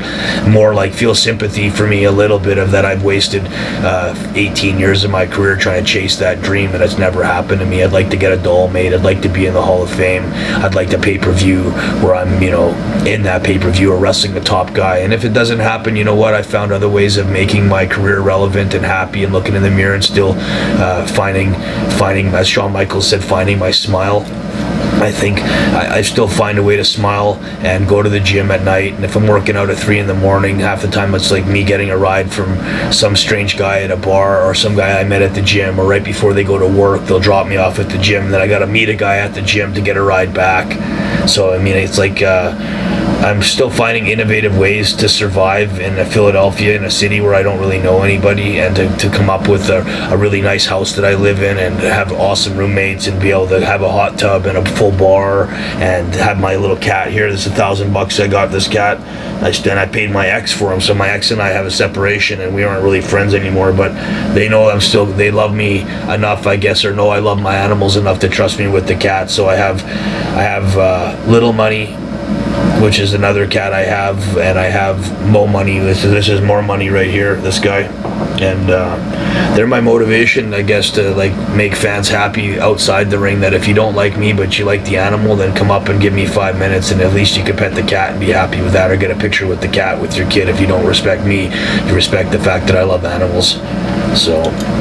And you briefly mentioned Jim Cornette earlier. Did he ever actually confront you face to face, or has it all been? He never said shit. Never pulled a Santino on. Yeah, I never talked to him. He never said it over to me. I saw him at a TNA show, and I was nice to him then. That's the only time he said that in his little interview. I saw Teddy Hart at TNA. I didn't even recognize him, and I said, yeah, because I mean, Jim Cornette, I don't know much about his whole shtick or what he did for wrestling. I heard he had a great mind for wrestling. I also heard from other guys that he was terrible for wrestling, and he always kept things pretty generic and simple. And I don't know enough to say much about him, except for what he said about me on that thing wasn't accurate. It wasn't true, and he was sounding like he was, the fucking gospel truth, or he was God, and that's how things are. And what I said was stupid, and I was delusional or something like that. And I think he's more delusional if you actually go back and listen to what I said and then what he said and what happened with the fans. And they weren't booing at the end of my backflips. Every backflip I did, they were cheering their ass off right till I went into the back of the show. So I think that was, again, his way of spinning it, because he doesn't remember what happened. He's not going to go back. I don't think he'll watch the video. And you did have a legit concussion, right? Is that the one where you threw up? Because you throw up when you have a concussion. Exactly. And I threw up all over the ring, so I never threw up in any other match in my career. Not once. And I've wrestled like a lot of matches and done a lot of shit, and never once threw up. Yeah, so, I had a concussion once, and the same thing happened. I was throwing up all night. Yep. And they tell you actually not to eat. Yeah. For that very reason. Now, were you surprised? You were at Bret Hart's WWE Hall of Fame induction. Were you surprised after all he said and after he ridiculed Davey for going back to WWE that he ultimately went into the WWE Hall of Fame? I was hoping he'd just get over it and go back even faster. I mean, I can't say that I can't say Bret's a hypocrite, because he did go. I mean, I wanted him to go back for the best interest of the family and personally selfish reasons, that if Bret went back, maybe I'd get a job. I mean, that's being honest. But I thought Bret should have went back way earlier. Like, instead of waiting so long to go back, it was too late. He ruined a lot of deals, man. And he never did anything to make it up. It wasn't like one thing. If Bret had done this, but Bret didn't play ball, but he played ball in all these other ways. Bret just sat around in a city where, because of what happened to him, he was upset and he never did anything to help out anybody else. Yeah, and it hid, basically. And then after that, everything faded, and he never developed any wrestling in Calgary. Never opened up a school in Calgary. Neither one of his kids got into the business, which I think was a shame. So I don't know. That is one of those things where I think Bret needs to take responsibility for certain things that he did, and I think he killed wrestling in Calgary. Definitely didn't help it at all. And even in Canada, as a general thing, I think people were hoping Bret would step up, and maybe if he done like a Ring of Honor in Canada with Bret's brains and Bret's connections and Bret's money and Bret's ability to make people. I mean, people love Bret Hart. Never say they don't, but if you know that and you're that big of a superstar, please pass the torch on, and please help other guys, and please help wrestling itself, because you were a guy that loved wrestling and talked about wrestling and sounded like you cared about the direction wrestling was going in. That's what your whole complaint was with Sean, that you didn't like the direction wrestling was going in, and you wanted to make it more family orientated and about great matches and moves and not about fucking weird promos and weird characters. And then after you had that happen to you, just kind of dropped off the map. I understand the concussion and I understand the stroke, but I think those things happened because maybe he wasn't doing anything, and the stroke obviously they say came from the concussion. But I saw Bret get kicked a lot and hit in the head a lot. I don't know if that one kick specifically was maybe it was like accumulation of things and the stress of Owen dying and all that stuff that happened, in a weird combination happened, and that's what caused him to have the attitude towards not doing anything with wrestling again, and then to come back so late after, and then being given an opportunity to do stuff with Raw or SmackDown or as a GM or whatever, and then kind of blowing that off, I thought definitely put a sour taste in WWE's mouth again about trying to bring Bret back and hoping he would have been more proactive in being a character on TV even to this day now. But I guess he doesn't want to travel much, and it's like, but I don't think the traveling first class in an airplane and getting picked up in a limo is that bad. It wasn't like, you know what I mean? Like, I think Bret's probably would be treated pretty good if he was on Raw or SmackDown as a character. Were you at the Brett versus Vince WrestleMania match? Were you? I was there, and I got cut out of anything there too. I don't know how or why, but I was supposed to kind of be involved. I thought. I mean, my whole family was there. I didn't even bother going to the show. Even Bruce and I didn't bother sitting in the audience because I got hurt the night before on Dragon's Gate, and then they had nothing for me to do anything. I had to pay for my own ticket. I was the only member of the whole family that paid for his own ticket. Everyone else got paid to be there. They actually got paid to be there. I never even got $1. Wow. I don't know why I was the only one. That was again one of those things where I think people were. I had a brand new wife, and my wife and I had a lot of money, and people that were like, that were watching me, I think wanted to see me take a fall for once. They somehow always land on my feet. I always end up in a nice house, or end up with a beautiful girlfriend, or end up with a fucking brand new car somehow. And I think people thought for once maybe this was the time Ted was going to get, what he deserved type of thing. People wanted to see me fall, and I ended up landing on a very lucky gold mine with my wife and her business and her money. And I mean, that was the 5 years of my life where I didn't see the family a lot. Not one time the family came up to my house to see my mansion, or to see all my cats, or to see all the stuff I'd collected, or to drive in all the different cars I had. And I was disappointed when I went to WWE at that time. The feeling I was like, and that was right, because then I'm talking. The reason I'm saying. What I'm saying was I was released from WWE before that, so everyone thought that Ted's fired the second time, that's it for him, stick a fork in him. I went to Mexico, reinvented myself again there, then from Mexico made a lot of money in Mexico, came back from Mexico, and instead of getting fucked when I went back to Canada, I ended up meeting her, and Faye and I hit it off, and I made a lot of money there with her. So I think people thought that based on the WWE failure that eventually I'm going to blow out, and just burn out, and that was it for me. And then from there I went to Mexico, and everybody thought in Mexico it was going to be probably the same thing. He's a drug addict, he's going to get fucked up down there. It's like, nah guys, I smoke weed, not a drug addict. Coke, you're a cokehead, you're a drug addict. You're a crackhead, you're a drug addict. You're on pills, you're a drug addict. You smoke pot, you're a pothead. There's a big difference between drug addicts that are hardcore drug addicts and a guy that's smoking marijuana and taking steroids with a prescription.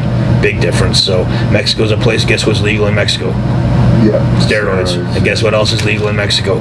Fucking weed. Yeah, basically. And you don't have to it's not that it's legal, but nobody's really going around with a microscope looking for fucking marijuana. They don't care. You pay a cop off, you're not hurting anybody when you smoke weed. The weed's so shitty in Mexico anyway that no one's really, it's like whatever, but just like, and steroids down there again are legal, and steroids are something I think people should take with the right education on it, that they're there to help you. Used properly, they get you to a place that you want to be. I don't see that. I think steroids get a bad stigma, and I think a lot of guys that are in WWE and on TV and over the years, they say they've never done juice. I question that, and I'm not going to point out names, but I have. They do allow testosterone replacement. Yeah, now, Ryback has said it.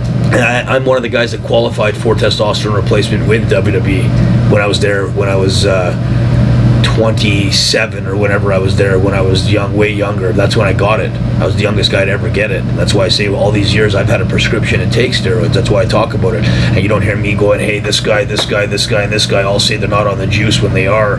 That's not my thing, dude. I'm not trying to point out, I'm not trying to make an argument of that I'm better than this guy, or this guy did this and he's lying about it. I understand public opinion, I understand image, and some of these guys have to protect their image, and they're in the public eye, and they're training with kids, and they're doing stuff with Kids Help Phone, or with Make-A-Wish network and stuff, and I understand their image. I'm not trying to call them out.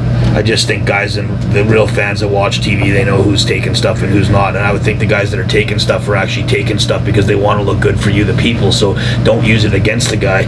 Use it as he's probably in what people think are taking years off your life by taking stuff to make you look good. That to the reason they're looking good or trying to do that is because they respect the fans and they respect the character, and they take the job of being a wrestler that seriously.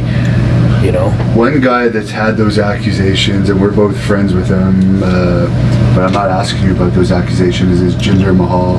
And are you surprised that out of all of us, I guess, he's the first one from the Calgary group of our generation to become a WWE champion?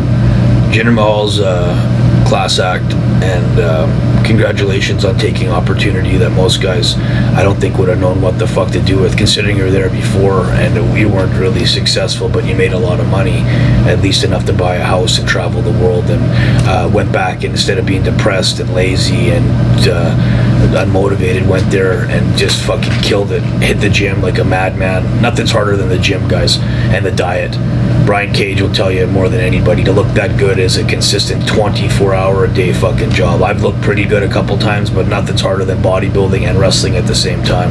So Jinder Mahal, to me, I take my hat off to you for taking an opportunity and hitting a home run with it, and taking a body that was not bad and making it into a fucking masterpiece. And look like a stud, and always nice to me. Same thing, never really superstarred me. I hope if I see you in the future, you got 5 minutes to talk, and it's not one of those guys that went from being really nice to everybody and super humble, and then all of a sudden he becomes a world champion and he turns into an asshole.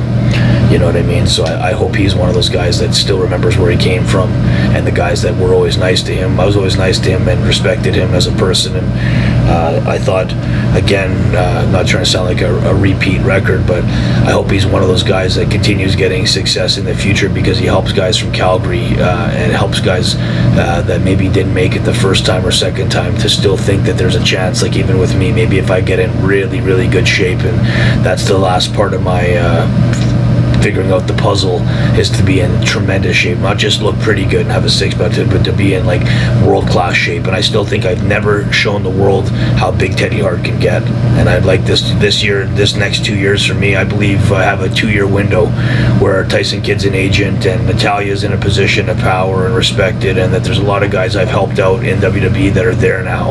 I don't need to say all the names of guys that know they've been through my house, or they've been in the ring with me, or I've talked to them at shows and we're friends. I think it put in a good word for me, even just like I say, simple as Jericho. Maybe I could call Jericho someday and be like, listen, here's my pictures, here's my tapes, here's the proof, and here's all the good reports and bookings, and here's like 2 years, 3 years of Teddy Hart with no problems, no legal problems, no stories of me being anything but helpful, and great matches. Here's a bunch of matches with guys that are either moving on to TV or are on TV, or that are about to get on TV now, and how I've helped them become better superstars or develop talent. And that will be something that's used as a stepping stone or positive thing, that they can finally say something good about Teddy Hart to get me a job. You know, when people have something good to say and they can vouch for you, Devin, you know what I mean? Like that's an important thing. So I want to give them that opportunity where there's nothing they could say really bad about me, you know. And it's like it's a tough thing to do, because it's so easy to talk shit about people, you know. Enzo, I'm sure you're aware of this because it was a similar situation to you. It hasn't been found if he certainly hasn't been convicted yet, but he's had some accusations, and he's lost his job. And I'm just wondering your opinion on that, and what advice you would tell the guy. This guy doesn't like Enzo, maybe. I don't know. He's biting me now. You said Enzo's name, and all of a sudden he's biting the shit out of me. So I don't know. Or maybe this guy's giving me the sign that poor Enzo's dealing with the same stress that I had, and it caused me to go crazy, thinking that how the fuck could I have somebody charge me with sexual assault when it's the last thing in the world I'd ever do is sexually assault a woman. If anything, women assault me or sexually assaulted me, I've never had any. It would be the opposite. So Enzo, I don't know. I don't see him being this guy's biting the shit out of me. I'm sorry. I never had him bite me so much in training. He doesn't like Enzo or something. I don't know. But I feel bad for Enzo. Like, I don't really know him. I've never really heard too much, except that he's kind of a horse's ass from different people. But I mean, could be just bullshit. Like, I've heard stuff about me that's not true directly, or that's an opinion of somebody, but it's not actually the only opinion. There's lots of different ones out there. He has a job. He had a job. He was on TV. He made money. He had a belt. Congratulations on all that stuff. It's stuff I've never done. So, I mean, I give you credit. If I haven't done it myself, how can I take it away from somebody who has?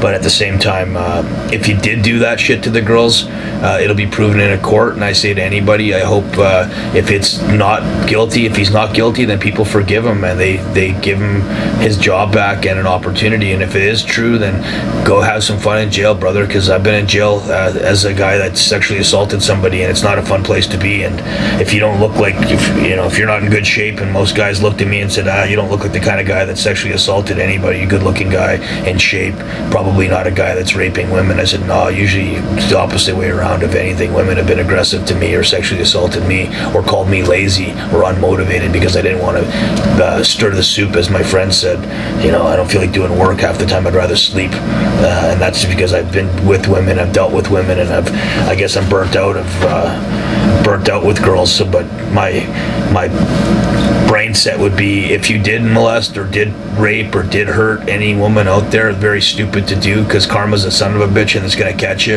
And if you didn't do it and they said it about you, it's a horrible thing to have to deal with. And I hope he gets the right, I hope justice is done.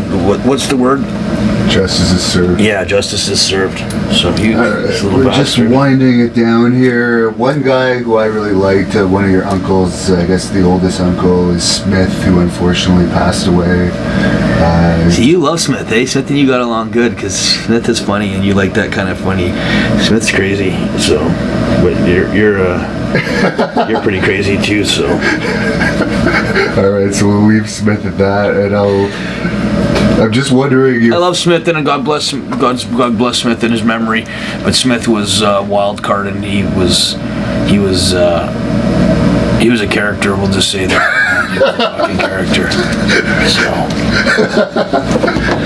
And I'll just have to ask you, because I'm sure everyone's going to want to know your opinion on Roman Reigns. Everyone wants him to turn heel, I guess. There's been so much debate on the push that he's had. I watched Roman Reigns wrestle Undertaker, and I thought it was a great match. I don't watch a lot of WWE TV. I'm usually on the road, or I'm working. I had a job as a bouncer at a strip club for the last couple of years. So like I say, I finally got a job and did construction for a while, and then I did the night job at the strip club. So I didn't have a lot of time to watch WWE, and usually I was living in like weird places, so I didn't have opportunity to get the network. I'm not a computer guy, so from whatever I've seen of Roman Reigns, one of the best looking guys in wrestling history, I think. Great look. Why do you think they cover him up? I heard he had a scar on his stomach because he had gotten a surgery, but I don't know. I don't know. He's lucky to get away with wearing that outfit, so he doesn't have to. If maybe you don't have to have your abs as good, but his arms always look great. Good-looking, sexy man. No homo either. I'm just saying. But if I'm watching Roman Reigns and I'm a fan, I could show him. Every girl I've ever seen that's watching with me always thinks he's, handsome guy like The Rock. That same. Every time, he's got that look. So with his look, I think he could do more moves. I wish he did a bit more moves, but for what he does do, it looks pretty solid. And I don't know why the fans are so hard on him. But at the same time, that's the WWE network, and that's the WWE universe, isn't it? The WWE universe, they're weird about shit. So yes, if American Dragon gets that, whatever his little chant, and he's the most popular guy based on that chant. And I remember Rikishi and fucking whatever his name was, those two guys, Scotty Too Hottie and Brian Christopher or whatever. They had that fucking. What was the other guy? Taylor. Scott Taylor. I vaguely remember it. They used to get a huge pop all the time, and I was like, but if they were, I don't know, like the WWE universe is weird about how they decide if guys are good or not, and like Roman Reigns and John Cena, same thing, gets a lot of boos and shit like that too, right? So I don't know. I just thought, from whatever I saw, always looked the part of being a wrestler and worked pretty hard and has a tough schedule, and I wish him the best of luck, and congratulations on having the pressure of being part of that family and carrying on again, as The Rock has done. I think Roman Reigns will continue on and end up being a movie star, and hopefully is a successful movie star too, because he's got a great look, and I don't have anything bad to say about him. I don't know him. And the last question I'll ask you about, I don't know if you've ever met her, but I know you've known a lot of divas over the years, is Paige and the controversy she's dealt with. I never ever met Paige yet. I don't think. Maybe I saw her one time in my life, and I did watch those pornos really quickly because someone sent them to me, and this is one of the few things I thought for her to get a job back was pretty crazy. So it gave me hope that if Paige got her job back and got away with that shit, that Teddy Hart could maybe get a job in there somehow. So I thought Paige was like maybe somehow a blessing in disguise, that if she got away with what she did and their understanding about it and trying to help her, and you know, then fuck, maybe I guess the thing was she never put the video, like she made yeah, the but videos making or those whatever. videos is bad enough. I mean, you don't see me getting my porno shit leaked out. I mean, I've been supposedly doing crazy stuff and partying and a swinger and all this stuff for all these years, and never ever had anything leaked. You know, I'm not that famous, but I think there would have been an opportunity where it could have got out there, or I could have put it out there on purpose to try to get fame out of it, and I never did once. So I don't know. That's another one of those ones where it's like, it sounds kind of suspect that it happened, and like the shit you're doing and saying, and like if that's what you're doing with your free time, and you're supposed to be, you know, a superstar and a role model and different things, it didn't seem like your head is in the right place. And I mean, she had a nice ass, and she looked like she sucked pretty good dick. I mean, from a porn star standpoint, so she would have been fun to hang out with maybe. But I'm surprised she got her job back. Good for her. I'm sure it has something to do with The Rock's doing a movie about her, which was already in the works before. I don't even know. I had another one of those no comments. I don't know what's The Rock's movie about. I don't know, but it's like 3 something in the morning, so we'll let you. Is there anything you want to say to close this off? Well, just me and Devin went out last night with WWE Diva, and she seemed really cool. It's the first time I met her, basically outside of watching her on TV, and I'll thank her for having taking us to what was that hot dog place for Yeah. Dynamic Dog. This is a lot. You love mustard, right? Randy Myers told me to ask you this. Like, what is this favorite type of mustard that you have? He saw you throw a fit once because your mom didn't have this special it was mustard. just yellow mustard. They had the honey mustard. I didn't want honey mustard on my hot dog. That's Randy Myers is fucking making a story up, but that's not so true. Yeah, no, that's bullshit. We went to some restaurant last night. I forget what it was called. It was a hot dog place in Philly. And they had like kangaroo and python and fucking like boar and shark hot dog and all these different types of hot dogs. So Melina took us there, and that was her, like, I guess, to go out and have a good time and eat a bunch of wieners and stuff like that. So it was an interesting time. I should have brought my cat. I think I would have been more successful in not getting me and Devin almost got kicked out of there. Devin was filming some stuff, and they got mad at us for having the camera, and Not Melina, but some assholes. yeah, some assholes. So I mean, it was an interesting night. I'm just happy I got to see Hannibal on he's one of my old friends, one of my best friends from the past, and we've been through a lot of shit together, and like we will do another interview again, because there's some stories I want to talk about, like my old house, the pool house. I want to mention some of the stuff like that, and some girls that we dated back in the day. Gabrielle, I'll say her name on this video now, and some weird shit with citizens arrest I made, and like some fights at the bars and like different things. But we were supposed to do this interview last night, and then we ended up drinking a bit, and I wasn't drinking, but I was basically chaperoning a bunch of people that were drinking, and Devin was nice enough to take us around and drive us around and take care of the meals.